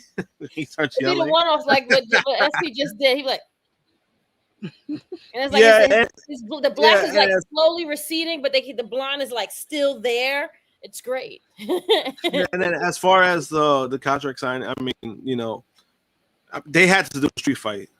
There's no way they could have a fucking regular match again for what they did at Mania. So this kind of makes up for that. We don't know the results yet, or like how they're gonna how I don't it know works. if I see Cody winning though. That's the sad part. I do see Cody. I think Cody. I think he. I think he would. No. I'm not saying. I think he should win because I'm sick of this John Cena. This is. No, I think he's winning. I think he's definitely winning. That's Goldberg. We only had one match for Goldberg. We had to deal with this since January. This is fucking ridiculous. I did want to mention something about the Goldberg thing, where it's kind of to me, it's kind of funny. I mean, it's kind of sad too. They took the belt off of Jey Uso for a Goldberg retirement match for the title, and then this man just hated it. He bitched about it. So it was like you And sacrificed Jey Uso's run for this man to not even for this man to not even be grateful for what he got. Like damn. That's all I really wanted to say about that. Good question there, Dion. He says, why is Phoenix in a tag team with anyone other than Penta? I mean, it's a good tag team at least. At least it's a good tag team. I love the name, the Lucha Cousins. That's great, SP. That one is a good one right there. Lucha Cousins. They need to listen to me. They were They've been having some good performances. I mean, I mean, I get the downside of it. I get the downside of like wanting Penta and Phoenix together, but this might lead to something where, you know, maybe it does eventually happens in the storyline where, you know, there's tensions with Andrade. You never know, but the matches themselves have been good. Yeah.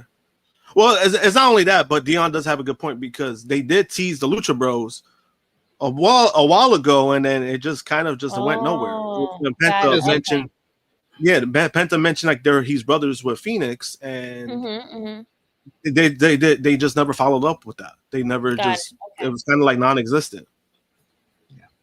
But the big talk this week has been all about, is Seth Rollins injured or not? So you think it might be a lie, like a work? As reported, Seth Rollins suffered an injury at Saturday night's main event when LA Knight beat him. PW Insider reports that the injury is legit and forced a change to the matchup. Rollins was originally booked to defeat Knight, but the finish was tweaked at the last second, and there's no word on how serious Rollins' knee injury is. Fightful Select then reported more details on everything and how WWE cut Goldberg's retirement speech earlier than expected. According to the report, Rollins' injury caused shifts in the Saturday night's main event schedule, causing shifts in the timing of the show.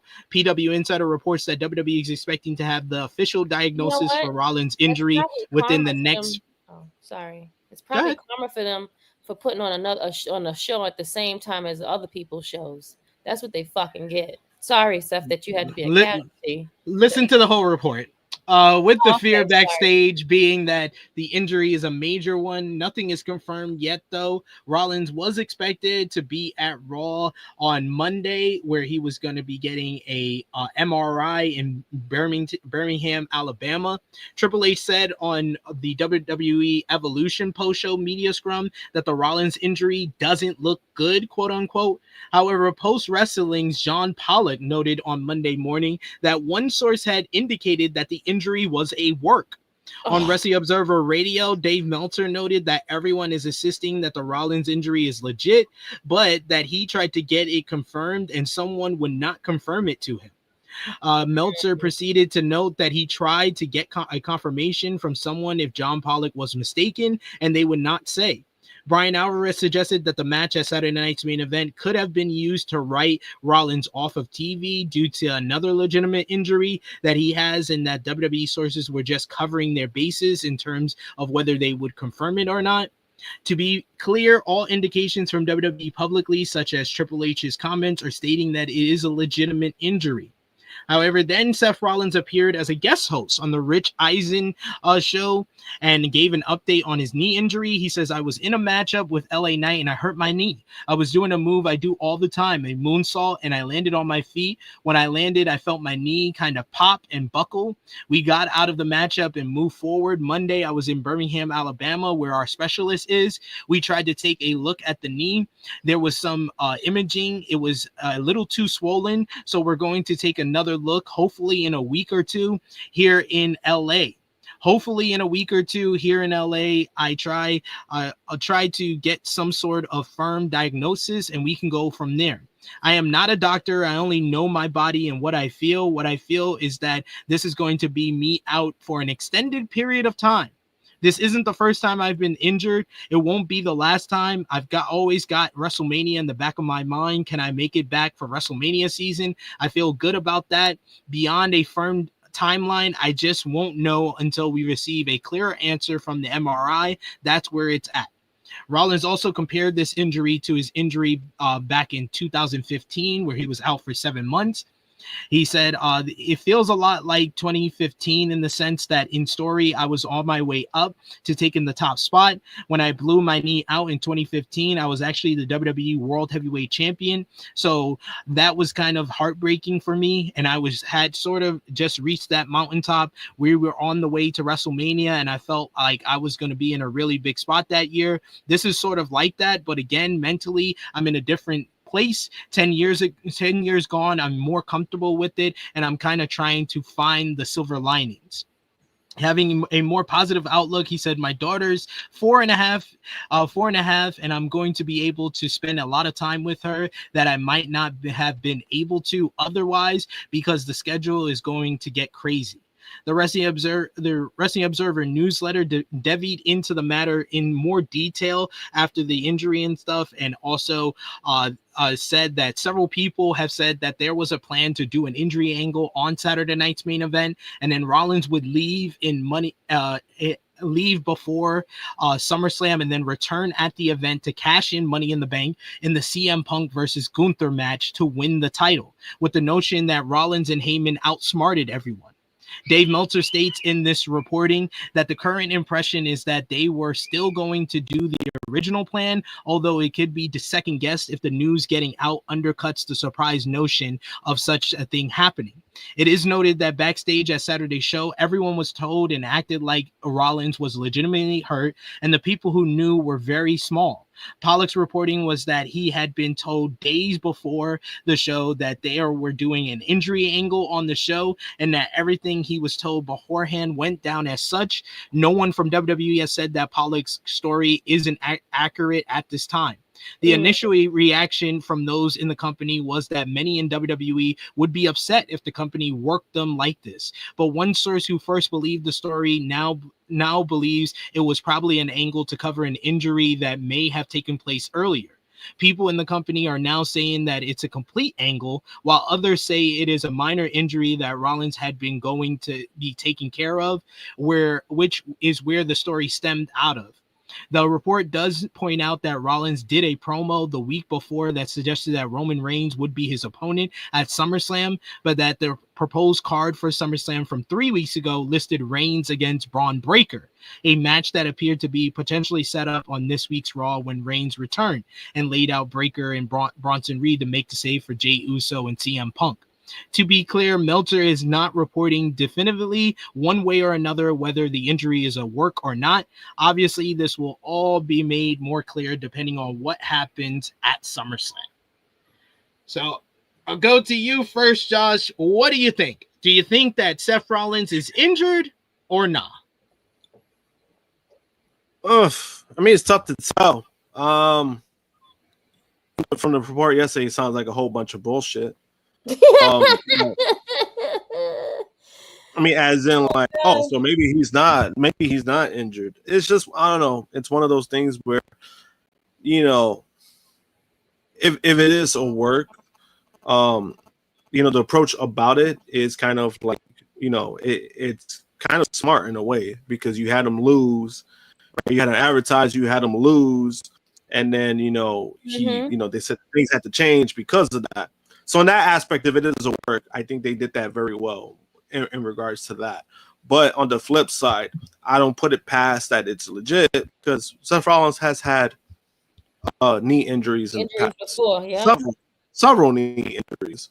So it's one of those things where I think if it is a work, they're playing it well because they're into Seth's injury past when it comes to knee injuries, when it comes to stuff like that. Again, this is similar to how he got injured, you know, when he did the 2015. So again, you know, you don't put it nothing gets past it, and I believe he did get injured the same way, right? It was the same move recently too. Like he did the same exact move and then he got injured. Yeah, right. So it was like the same fucking move, and I'm like, God damn, like. You know, but if it is a work, they're playing it smart. I think it's a smart ploy to do it this way. Yeah. You know, but if it's not, I mean, terrible timing. If it's not. Krssi, your first time hearing all of this, do you believe Seth is injured or not? I'm like Josh. If it's not as a good little like monkey wrench to throw in it to like put in a have time off or whatever. But if he is, that sucks. And it again, I think people are putting hexes on these wrestlers because they don't want them to be great and they don't want the wrestling industry to like survive. But people like us will still keep watching regardless. So if it is if it is a work, then it's a good work. And I don't know what's the end game going to be. Maybe it's till SummerSlam. We won't see him, and then he'll cash in, something like that. Craziness.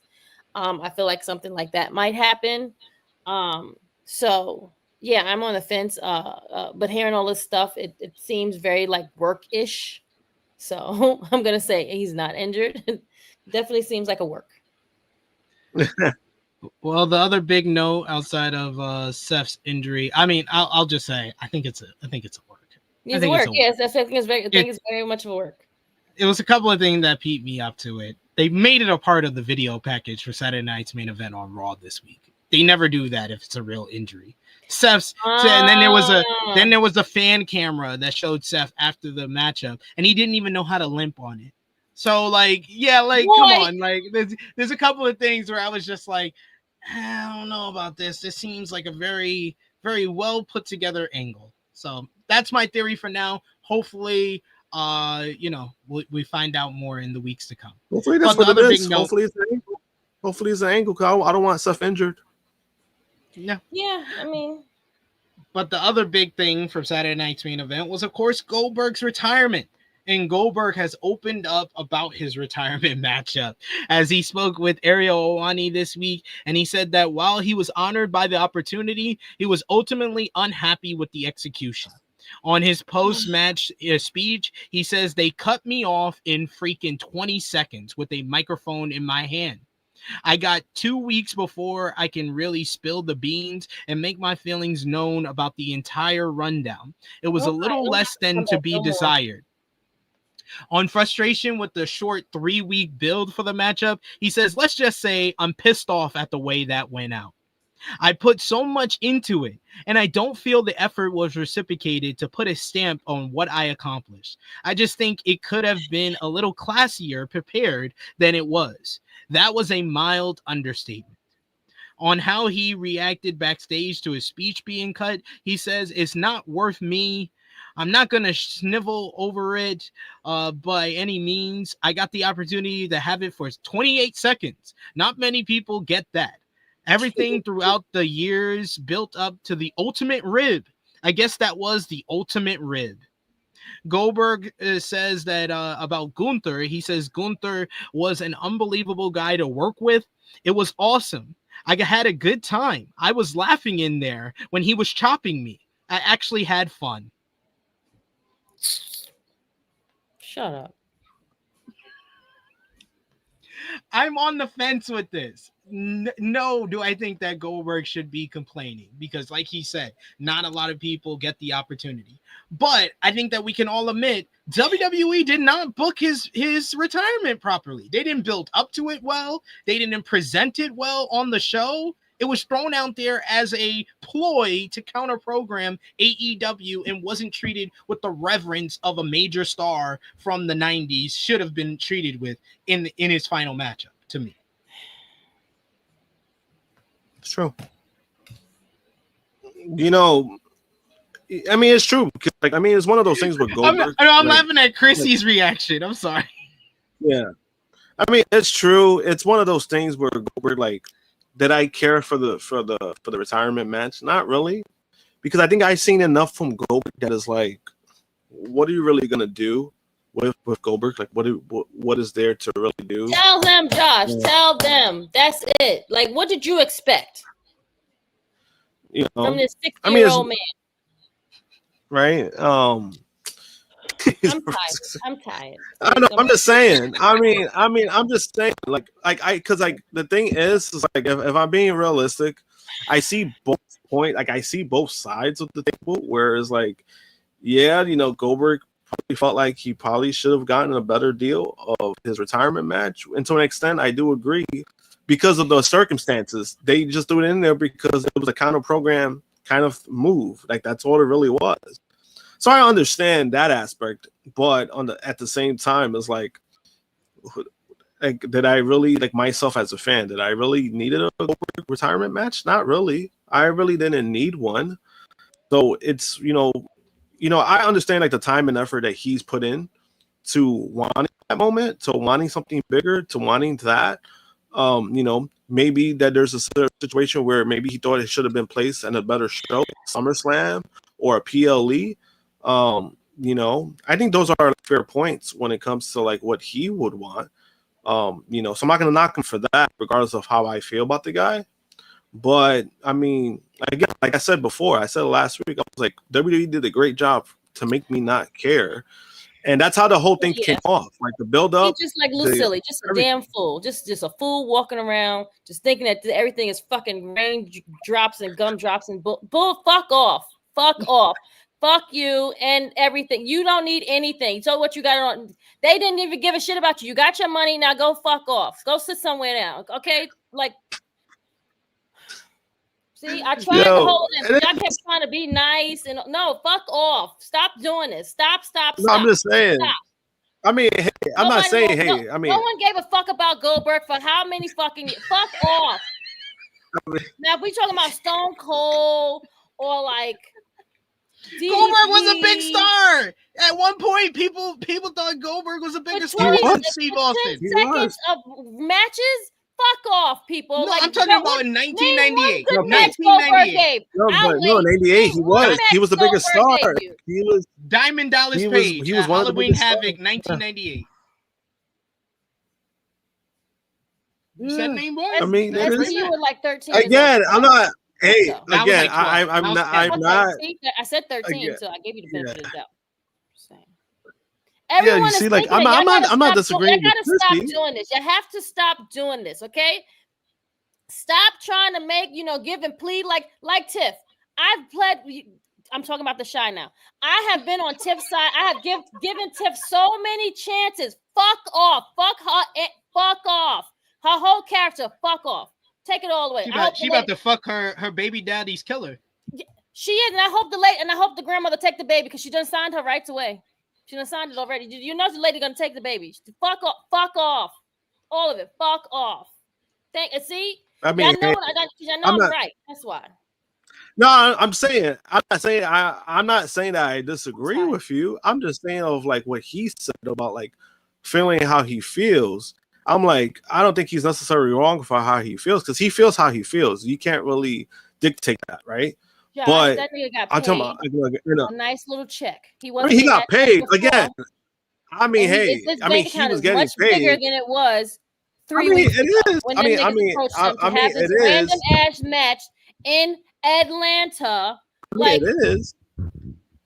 It is. Hey, I'm not saying I disagree with it. Hey, his bank account is bigger from it. I'm just saying. Like don't complain. You niggas on a bigger scale. Stop it. On a bigger scale of things, it's just again, like I'm not saying like because hey, we were all feeling the same way even before Bill said it. Bill is just saying it out loud.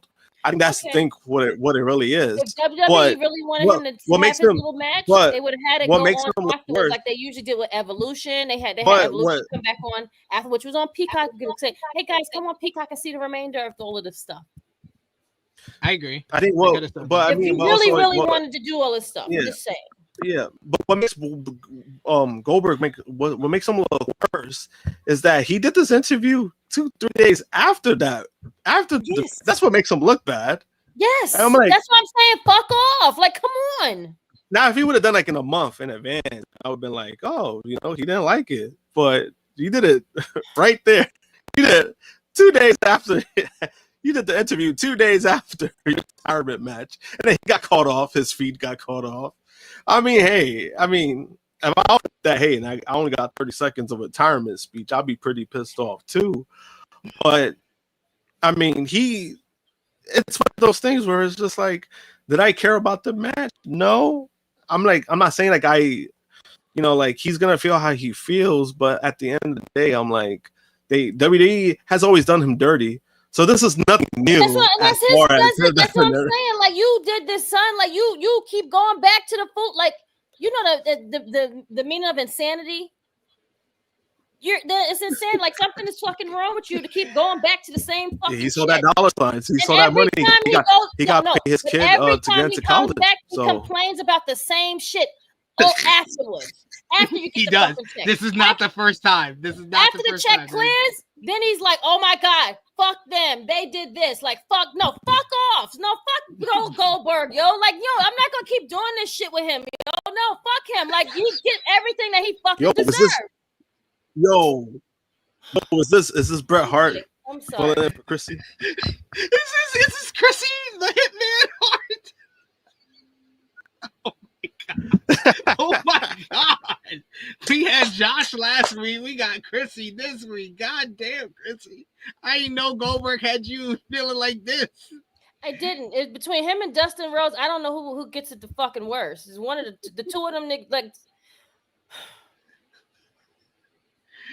we do got a super chat donation here. Well, at least Dustin's a nice guy. Thank you, Christopher Kidd, for the support. He says, Triple H, quote, I can't beat you myself like before, so I'll make sure your send-off sucks. Injury and shorter match should mean more time for Goldberg. Hashtag is a work. I'm just saying that the man complains every time after he has a match with WWE. And it's the same, like, you keep going back to, like, it's like an abusive relationship. You keep going back to them. Like, stay away. Stop going to their shows. Like, and mind you, this is all on their dime. They're inviting you to this stuff. Like, they're telling you, hey, why don't you come and do this for us really quickly? Okay, sure. I have nothing else to do. I don't got anything else better to do. I could be on vacation, but I'm not. We need Josh to work with our producer, and you make the meme of put Krissi's head and Bret Hart's head on Spider-Man pointing at each other, and producer, you send it to the producer and he puts it a part of this clip on the channel. This will be oh man, I loved it. I don't know who hates Goldberg more now, Bret Hart, Triple H, or Krssi Luv. There we go. Triple H. Wait, hold on. Paul hates Triple. The way he booked him. Never mind. Got it. And if you remember 2003, yeah, he does not like Goldberg. The Wrestling Observer again, abusive relationship. You keep going back. The Wrestling Observer newsletter provided an update on Travis Scott's status with WWE. The report reads that the reaction when asked about a potential tag team match or more angles with Travis Scott, they said, and I quote, he doesn't like to commit to anything. He goes half in and tries other projects at the same time. And since he's a personal client of Ari, everyone tried to accommodate until it just became too much to deal with. So that is why we have a tag team matchup with Jelly Roll instead of Travis Scott at SummerSlam. Insanity. It's got to be something is really wrong with people. Like is something is lost. I don't understand it. Like, but they complain. I never wanted Travis Scott. I mean, he proved me right. I never wanted this bum. Wow. So just now that bum. Wow. Okay. Bum. He's a bum. He didn't get the business. Get the fuck out of here. They put in Jelly Roll. I don't want to see Jelly Roll, but at least he fucking cares. Jelly Roll got like the snapback out like body, yo. Like I seen Jelly, I was like, yo, when did he get like he got the lap band of like Lifetime, yo? You see this nigga like mad small now. That nigga was not like that a year and a half ago. He was training for the match. We got a super chat donation. Let's bring Bad Bunny back. I'd rather see Bad Bunny than any of the other fools. We got a super chat donation here from Michael Allen Lewis, who's a big Krssi Luv fan. He says, "Get him, Krssi." Also, didn't TK offer this guy a run in AEW and he said it was corny? Yes, that did happen. See, good for him. That's what you get. Insanity. Karma is real, y'all. Abusive relationship. Domestic violence is not cool at all. Thank you, Michael, for the super chat donation. And then finally, before we get into Evolution and what went down on Raw this week, John Cena currently has 15 dates left on his retirement tour. And WWE just announced he would have 2 events in September. This includes the September 5th SmackDown in Chicago and September 15th episode of Raw in Lowell, Massachusetts.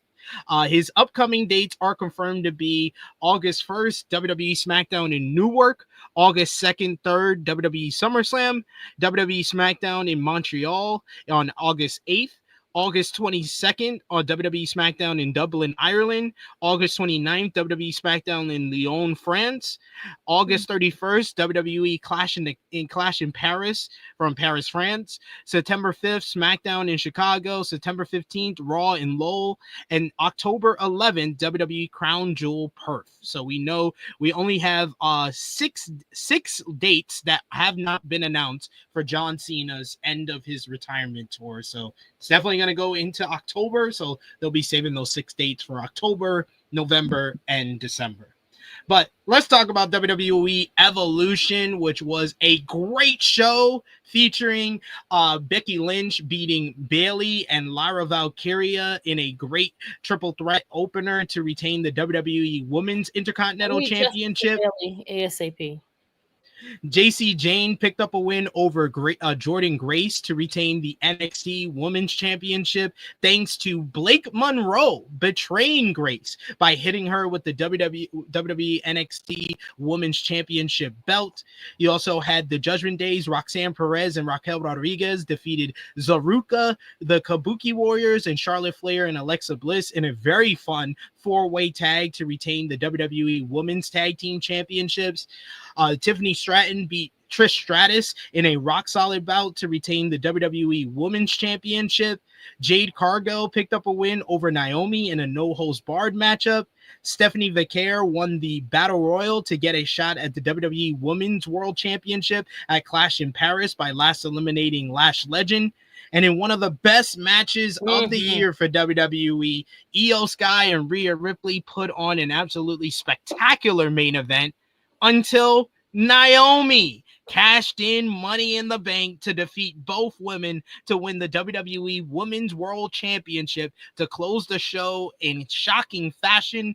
And that led into Monday Night Raw this week. The show featured Naomi kicking off the broadcast as the new WWE Women's World Champion and bragging about her win until Rhea Ripley and Io Sky interrupted, wanting a shot at the title.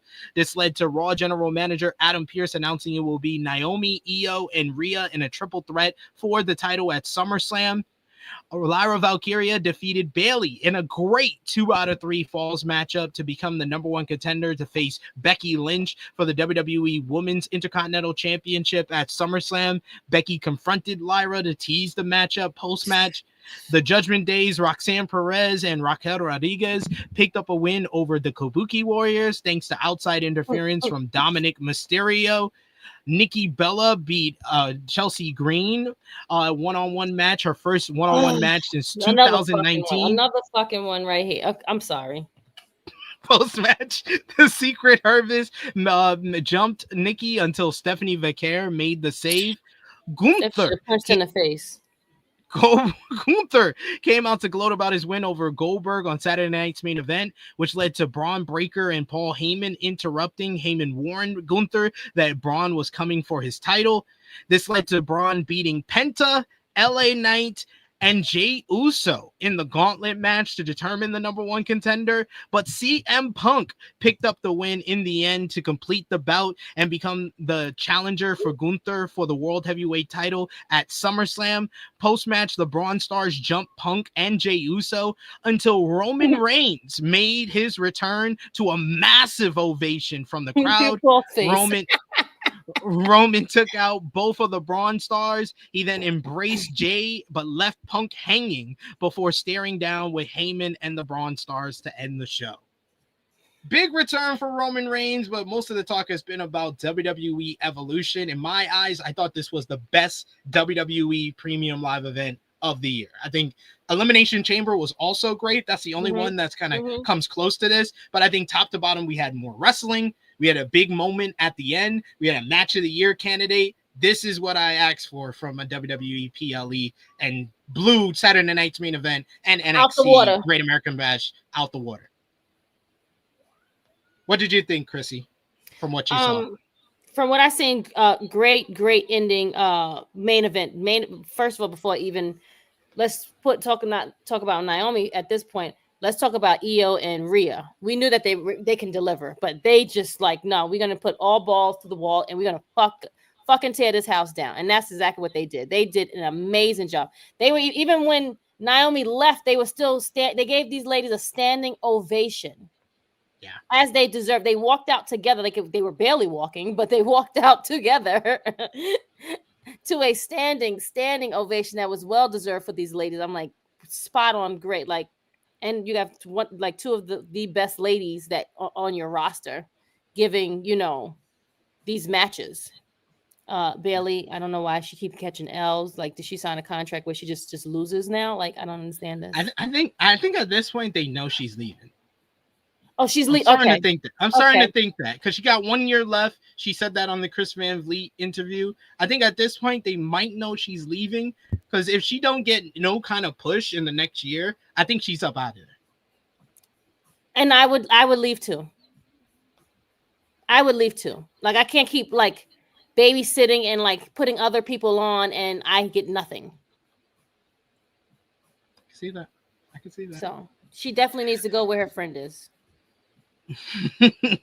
Go to AEW. You'll be all right, sis. You'll be all right. Josh, any comments on Evolution or Monday Night Raw with the return of Roman Reigns? I thought Evolution was arguably their best PLE this year. Show was great.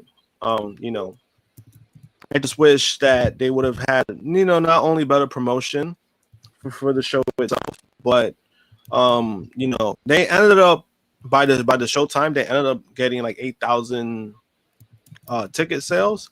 But I think they would have done it a lot sooner. They definitely would have gone over, 11, 12,000, because I think that venue itself holds about 15. They could have done well. They could have done even better. And I think that's part of the reason why, Triple H didn't commit to another show right away, because of that.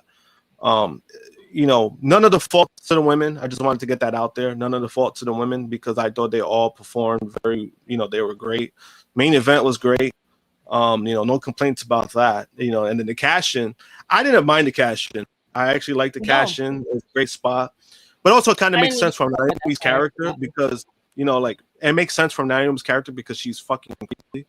So it didn't matter if she did it on Tiffany or Jade or whatever she was. She had the opportunity to do it whenever she wanted. She chose the right time to do it. So I thought it worked out. As far as Raw, they kind of did lean into that like first hour of Raw, where it was kind of like, oh, is this like Evolution 3? Because there was a lot of women stuff going on too within like the first hour of Raw. And then besides that, Roman coming back, I didn't mind it too much. I know there was people who liked it. There was people who hated it for whatever reason, because it kind of just felt like it was thrown in. I didn't mind it too much. I just don't like the OTC1 bullshit. I think that's fucking corny. It's like, I don't know. It sounds like a weird STD that I don't. You know what? I need to hear that. It's just weird. But come on, like why does that need to be a thing?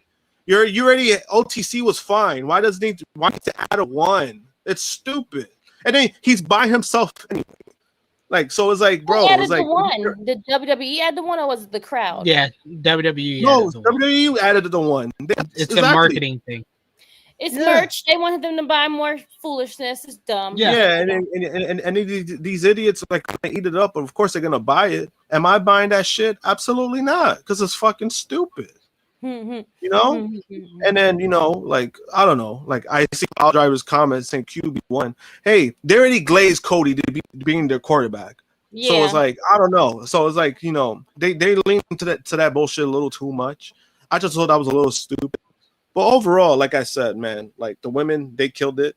Me and Sid never doubted them. We were very open of saying, like, I think this will end up being a great show. We just didn't like how The they went promotion, about it. how they went about it. Yes, that's what I was not a fan of, because you're giving this idea, this false idea of like, oh, women's wrestling can't sell. And then when they did 8,000 tickets, people were trying to like, they were taking that as a W.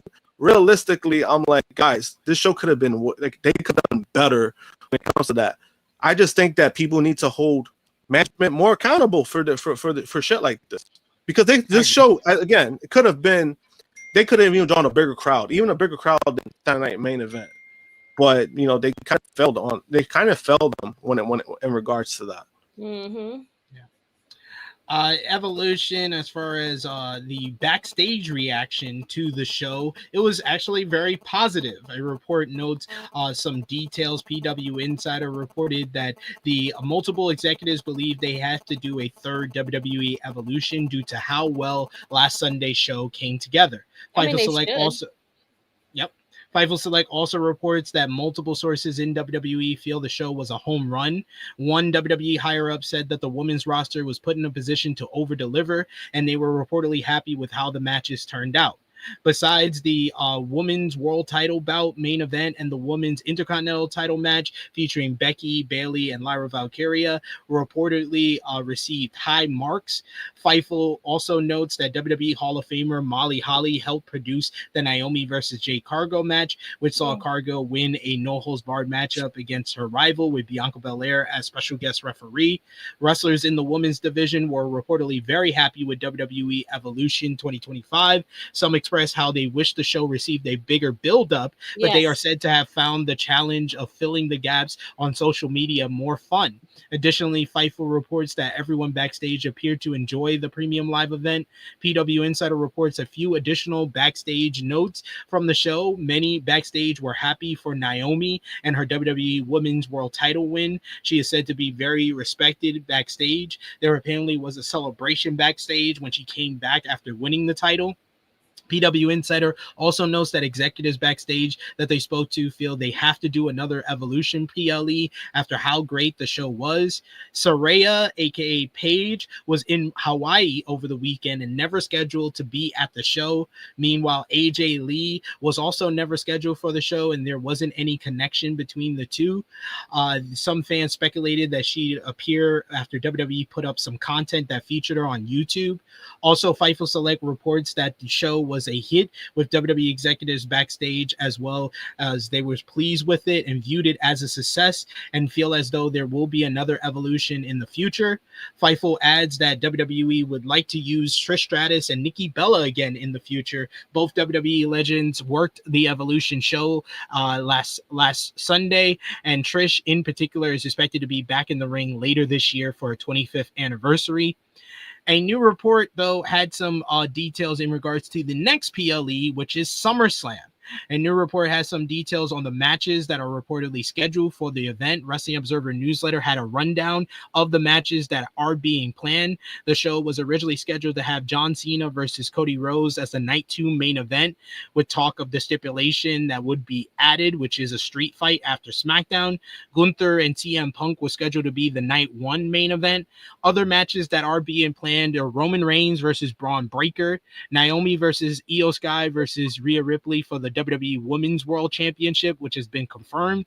Also confirmed, Tiffany Stratton versus Jade Cargill for the WWE Women's title, Becky Lynch versus Lyra Valkyria for the WWE Women's Intercontinental Championship, Dominic Mysterio versus AJ Styles for the Intercontinental Championship is also being discussed. Also confirmed is Solo Sikoa versus Jacob Fatu for the WWE United States Championship in a steel cage matchup. Originally talked about was Charlotte Flair versus Alexa Bliss, but that has changed to them teaming for the women's tag team titles. Jey Uso versus Bronson Reed was also discussed, and a TLC matchup with the SmackDown tag teams of the YS6, Street Profits, Motor City Machine Guns, DIY, Fraxium, and Angel and Umberto.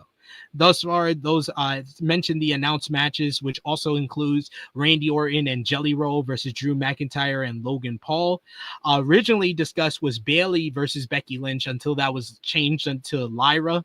In regards to the list of matches for Roman Reigns' return match at SummerSlam, the Wrestling Observer newsletter provided further details. A proposed card for SummerSlam 3 weeks ago had Roman versus Braun Breaker, but they also discussed Reigns and Jey Uso versus Bronson Reed and Braun Breaker, and that's the angle that they did on Raw. But Jey Uso and Bronson Reed have also been discussed for their separate singles match at the event. Krssi Luv, you've already decided you're not going to SummerSlam, huh? Yeah, I'm gonna sit this one out, friends. I can't go to the first night, but I was thinking about the second night. I think I'm just gonna watch it at home with friends in the comfort of like my own food. I don't have to drive out there. I get high home, things of that nature. I don't think I need to waste my gas to go all the way to Jersey. I probably will bite that, maybe if it's a good show, but if it's anything like WrestleMania, makes sense. I'd love to see Cardi B, but bees in the trap, bees in the trap, all that good all stuff. The people that that are going to be, it's going to be a packed house. I know everyone and their mom is going to probably be there. But I think I'll probably just stay home. What about you, Josh? They're supposed to have like 50,000 in there for SummerSlam both nights, so it's gonna be a big show. It's gonna be a big show. You're asking me? That's a real question. You're asking me if I'm going? Yeah, you going? Are you going to the show? Is that a real question? I figured maybe Wendy might have persuaded you, and you guys probably want to go. Maybe. No, hell no. She's the one that tells me not to. She's like, oh no, don't do it. Don't do it. We do have a super chat. We're going to WrestleCon on Friday. Yeah, we're going to WrestleCon on WrestleCon on Friday. That's like in near like Newark Airport. So we're going to that. Okada Ospreay is going to be there with Tony. So I'd rather just meet them, to be honest. Yeah, that makes a better deal out of everything and all of it all. Yeah. Yeah, because I was looking at the card, and one of my friends that is going, like she got a good deal. I mean, she paid like $200 for both, $200 each for both nights. So she paid $400, and she has a good season, like she's in the hundreds, but she lives in Jersey already, so that's easy for her. It's kind of like yeah. I think right now ticket sales, I mean, they're not the worst, honestly. No, they're not. No, they're really good. They're really good. Yeah, they got over 40,000 both nights. 40K each night so far. So I mean, that's a good number. 80,000 so far combined. So if they got 100,000 combined, that's a win for WWE. They're definitely hitting that. They're definitely hitting that. They're going to sell out for the tickets allotted.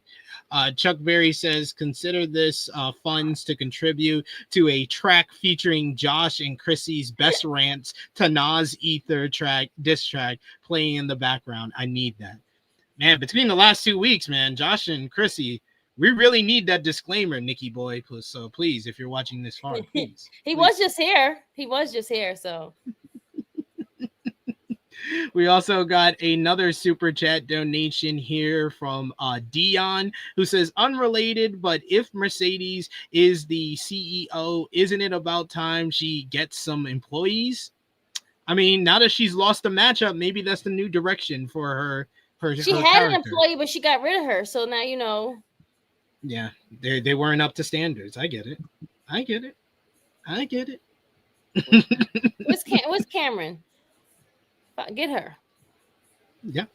That would work. But yes, thank you for the super chat donations, Chuck Berries and Dion Jenkins. Finishing up WWE this week, you had Great American Bash last Saturday. The show featured Blake Monroe and Jordan Grace beating Fatal Influence in a good tag team main event, with Masha Slamovich fighting off Jasmine Nix at ringside. Yet Obafemi picked up a win over Yoshihiki Inamura in a fun house match to retain the NXT championship. You had Trick Williams, Joe Hendry, and Mike Santana signed the contract for the TNA World Title matchup at Slammiversary, which led to Hendry and Santana putting Trick through a table. However, Dark State jumped both TNA stars afterwards. Yeah, Javon Evans, he got a win over Jasper Troy in a solid opener, while Sol Ruka beat Izzy Dame in a fine matchup to retain the NXT Women's North American Championship. And Ethan Page defeated Ricky Saints in a wild Falls Count Anywhere match to retain the NXT North American Championship that went all over the building. Really good stuff from those two. And then you had NXT this week. They did 586,000 viewers. The show featured Fatal Influence kicking off the broadcast to brag about JC Jane's win at Evolution, which brought out TNA Knockouts World Champion Masha Slamovich and Zaruka to fight off and eventually stand tall after a brawl. Later, Masha and Zaruka beat Fatal Influence in a fine trios main event, with Masha pinning Jane ahead of TNA Slammiversary, where they will have a title for title matchup. Dark State versus Trick Williams and Joe Hendry and Mike Santana goes to a no contest after Hendry and Santana punched Trick, and the System showed up on NXT to fight off Dark State with their TNA cohorts. Callie Armstrong and Carmen Petrovich for the WWE Evolve Women's Championship went to a no contest when Jordan Grace beat up both women. She then called out Blake Monroe for turning on her, which led to Blake sending a video and announced that she is inviting Grace to her singles in-ring debut next week on NXT. Josh Briggs came out to explain his actions getting involved in the NXT Championship matchup at Great American Bash, which led to Obafemi and Yoshihiko Inamura coming out. This led to a three-way brawl between the men, setting up a triple threat for next week in Houston for the title. And Tony D'Angelo defeated Channing Stacks Lorenzo and Luca Crucifino in a fun three-way matchup that put a close to the D'Angelo family, with Tony leaving behind his signature hat. Then you had WWE Evolve this week. The show featured Jackson Drake picking up a win over Lindsay Dorado to retain the WWE Evolve Men's Championship, thanks to Ricky Smokes interfering. Post-match, Brooks Jensen made an appearance to attack and lay out the champion. Tara May Steele beat Chantel Monroe and Kylie Ray in the opener. Aegis Anofe defeated Tate Wilder in his debut on the show, while Jin Tala explained her actions behind being the mystery attacker and later picked up a win over Carly Bright, thanks to a distraction from Wendy Chu and her stalking her friend Kendall Gray. And then finally, to finish off what we missed, is the other WWE brand. TNA Impact. The show featured Joe Hendry and Mike Santana picking up a win over Frankie Kazarian and Trick Williams in the main event. Moose beat Sami Callihan in a fine opener. Order 4 versus the System went to a no contest after Dark State showed up to attack the System. Later, Matt Cardona was scheduled for a match, and Dark State showed up again, but the System had his back to set up an 8-man tag for Slammiversary. Enzo Amore, aka Real One, cut another promo, setting up a trios matchup with Fourth Rope versus TNA at Slammiversary. Tessa Blanchard picked up a win over Danny Luna. For TNA? Huh? No, he works for Fourth Rope, but Fourth Rope is working with TNA. Got it. Okay. Tessa Blanchard defeated Danny Luna in a pretty good bout. Post-match, Indy Hartwell made the save for Luna after Tessa and Victoria Crawford jumped Danny, and there was a teaser for AJ Styles at the show, but it was then announced the following day, officially Friday morning, that AJ Styles would make his return to TNA this Sunday, tomorrow night, TNA Slammiversary. That was a big news, a big drop by TNA. I got to give them credit, because that helped ticket sales. They sold like 1,000 tickets in 2 days since they started teasing it. Wow. Yep. All right, but we finally made it to Krssi Luv's favorite time of the show. Best, worst moment and match of the week. Krssi, what was your best and worst from this week? Best, I'd have to give it to All In and Evolution. All In and show. Evolution? Okay. The show. Okay. The show. Okay. Worst Goldberg. Fair. Oh nope. I take that back. Dustin Rhodes. Fuck him. Matter of fact, give it to both of them. Wait, what did Dustin do? Oh He my should have won god! both from damn titles. That's why. Damn, you my just best like of the week. Okay, all right, fine. I'll give it to Bill Goldberg. Whatever, fine. He's a loser. Best of anyway, the week, so. I'm gonna give it to AEW and Hangman Adam Page for All In Texas. Worst of the week, I'm gonna give it to WWE for their counter programming failing and them drawing the less than 28% less than their last Saturday night's main event against All In, as well as their treatment of Goldberg. And I'm also giving it to Goldberg because why are you complaining? Correct. Josh. Yeah, that's why he got it. Yep, Goldberg. I don't hate old people. best of the week. Best of the week, I'm gonna give it to I just don't like. I'm gonna give it to AEW. I'm gonna give it to AEW best of the week. And worst of the week, WWE's counter programming. Moment of the week, I got a dual one for this as well. I'm going moment of the week. Hangman opens the briefcase and Naomi cashes in Money in the Bank. Nice. Krssi? Moment, Naomi cashing in. Josh? Hangman holding up the title. Nice. And then my matches of the week, I have 15 again. I'm sorry. Honorable mentions: Oba and Inamura, Ricky and Ethan from Great American Bash. No, 18. Men's Casino Gauntlet from All In. 15. Honorable mentions? Oh my Yep, God. those are honorable mentions. 15. The Women's Casino Gauntlet from All In. 20. 14. Kyle Fletcher versus Masquerada Dorado from Dynamite. 13. Lyra Valkyria versus Bailey from Raw. 12, Lucha Cousins versus DIY versus Motor City Machine Guns versus Fraxium from SmackDown. That is 11, Zack Sabre Jr. versus Ren Narita from the G1 this morning. Number 10, Mystico, Bandito, and Atlantis Jr. versus Galano Fantasma from CMLL. 9, the Bucks and Callis family versus Bandito, Brody, Jet Speed from Dynamite. Number 8, Tanahashi versus Taiji from G1 Day 1. Becky, Bailey, and Lyra is number 7. Number 6, Takeshita versus Gabe Kidd from the G1. Okada Omega 5 is number 5. Number 4, Tony Storm and Mercedes Moné from All In. Io, Rhea, and Naomi from Evolution is number 3. Number 2, Swerve and Ospreay versus the Bucks. And Hangman versus Moxley from All In is number 1. And that's my new match of the year. Josh. Which was your match of the year, sir? Hangman versus the Buck. Hangman versus Moxley. Moxley, okay. Don't worry, I'm still gonna keep the 3 format. Number 3, I'm gonna go with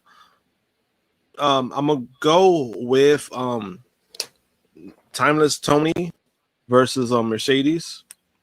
Number 2, I'm gonna go with Bandito versus Kenosi Takashina from Ring of Honor.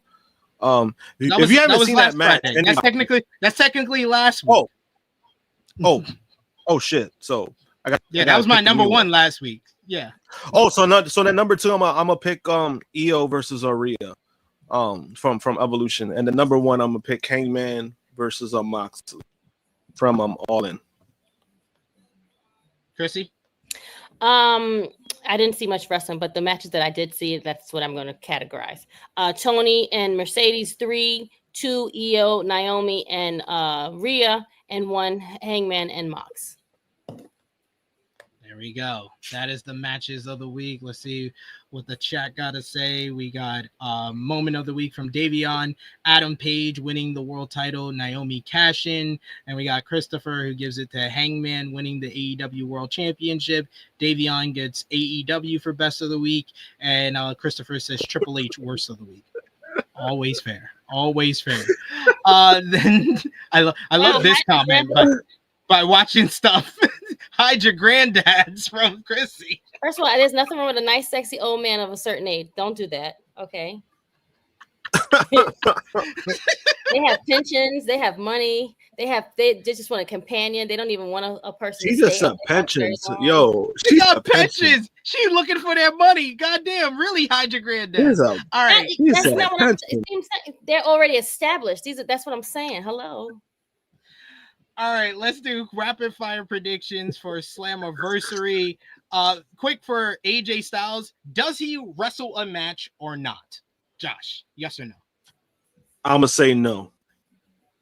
I'm gonna say yes. Krssi? Yes. Then we got on the countdown to Slammiversary, it is Team Fourth Rope, Real One, Zilla Fatu, and Josh Bishop versus Team TNA, Jake Something, Steve Macklin, and Mance Warner. I'm gonna go with Team TNA. Josh? Team TNA. I mean, who the fuck is this brand anyway? Krssi? That's West Side Guns brand. Oh God, no wonder. That's Imaga's son right there. Yes. Oh wow. And he's with Fatu. He's with Fourth Rope. Okay, I'm gonna go with them on that side. That's right. Then we got the Dark State from NXT versus The System and Matt Cardona. I'm going with Dark State. Krssi? The dudes that's got in the mask, right? Yeah. Yeah, the niggas look badass. I'm going with them niggas. Josh?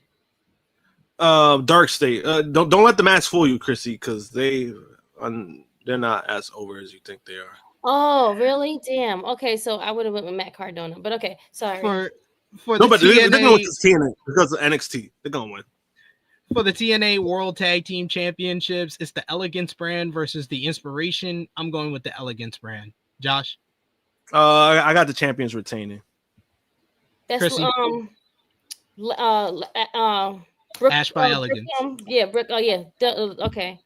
I got the Inspiration. They probably won't win, but whatever. They look great. In a rematch from WrestleMania 34, it's Cedric Alexander going one-on-one with Mustafa Ali. I'm going with Ali because I don't think Cedric's going to be here for long because he has to go hurt people. He hurts people. Josh? I'm gonna go with Ali. Yeah, Ali for sure. Then we got a grudge match. Indy Hartwell going one-on-one with Tessa Blanchard. I will never go for Tessa. Indy Hartwell for the win. Josh? I'm mad they got homegirl on the side with her too. Alicia Fox. Yep. She got a black friend. You know what? Don't Josh. I got Tessa winning.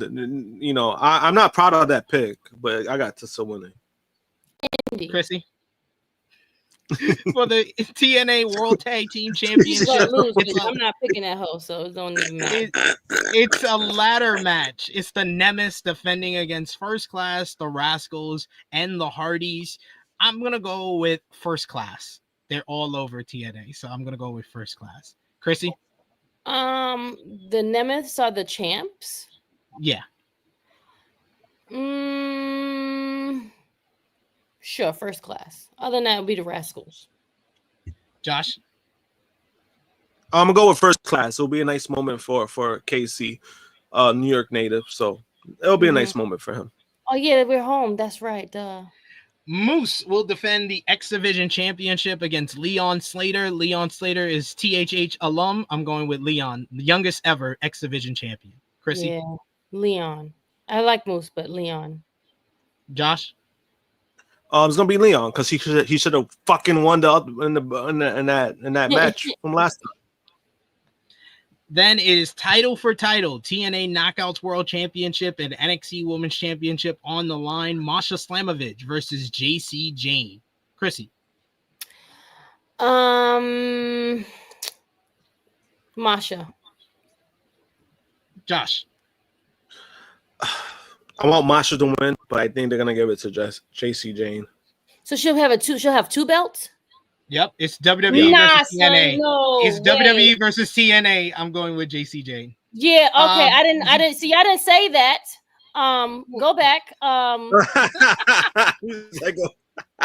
Yeah, you know WWE got to win every fucking thing, and they gave it to JCJ of all people. Where is Jordan Grace at this? Okay, sorry, JCJ. Sorry, damn it. For the TNA World Championship, it's Trick Williams defending against Joe Hendry and New York's own Mike Santana. I went with Trick on our preview. I won't do that twice. I'm going to have to go with my good faith. I'm going to go with my heart on this one. I'll go with Mike Santana. Josh. I'm going to go with Mike. I think it's time. You do it now. Do I think TNA fucks up in some way, somehow? Yes. Absolutely. Yeah, Mike for sure. I hope I'm wrong. I hope I'm wrong. I hope I'm wrong. I hope they don't fuck that up. I hope I'm wrong. Don't mess it up, right? Yeah. Mike to win. TNA don't mess it up, but WWE got their hands all in it, so they're gonna fuck it up some kind of way. And that is TNA Slammiversary. We will have a watch party tomorrow night. So join tomorrow. Us it's not tonight. It's tomorrow. Yes, tomorrow night. Join us live here tomorrow, 8 p.m. Eastern time. Romeo will be here with the gang watching Slammiversary, and then I'll be back on Monday, probably 2:05 p.m. Eastern time to review Slammiversary. So join us for that. Thank you so much to everyone. Oh, that's surprising. It's a WWE brand, of course he does.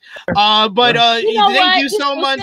Thank you so much. Don't keep doing that to my Aries brother, even though it's true, but still. Thank you so much to everyone in the live chat. You guys have been awesome with the super chat donations. I promised next week, following next week's show, we will be doing that Q&A that we promised you a couple of weeks back when we hit our super chat goal. We're going to do Q&A next week after THH 339. Then the following week, we'll be doing a call-in episode for our preview before SummerSlam. So join us for that as well. So we got some big stuff going on here. And I told y'all you decide on this one. So I'll probably be having to do an extra show because we hit our super chat goal today as well. But Krssi Luv, let everybody know where they can follow you on social media and when they shall see you again.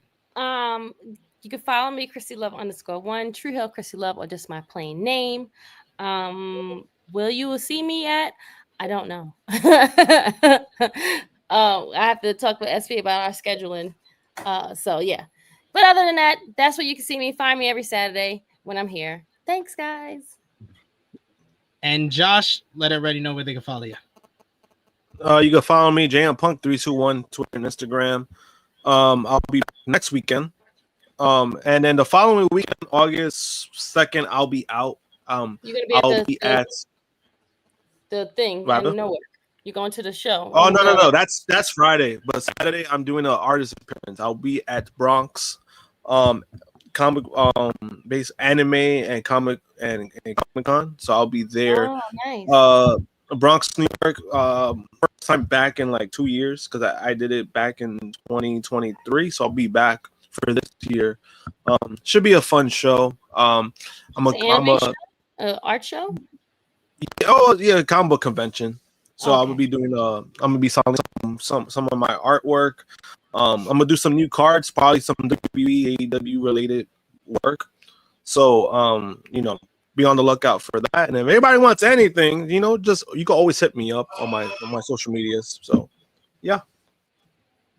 There you go. You can follow me on the Twitter machine at Tru Heel SP3. You can follow the gang Facebook, Twitter, Instagram, TikTok at Tru Heel Heat. Patreon.com/Tru Heel Heat. $3 a month gets you exclusive content. The best way to support us when we are not live here. We'll have our ROH Super Card of Honor review up on there on Patreon probably by tomorrow. Sorry for the delay with all of that. And of course, like I said, I'll be back live on Monday for a TNA Slammiversary review. So join me for that. But for Miss Krssi Luv, for the Tru Draw Josh, for John Escudero of Dirt Sheet Radio, thank you so much to him for joining us. This has been Tru Heel Heat 338 All In Redemption. We are signing off until next time. Laters.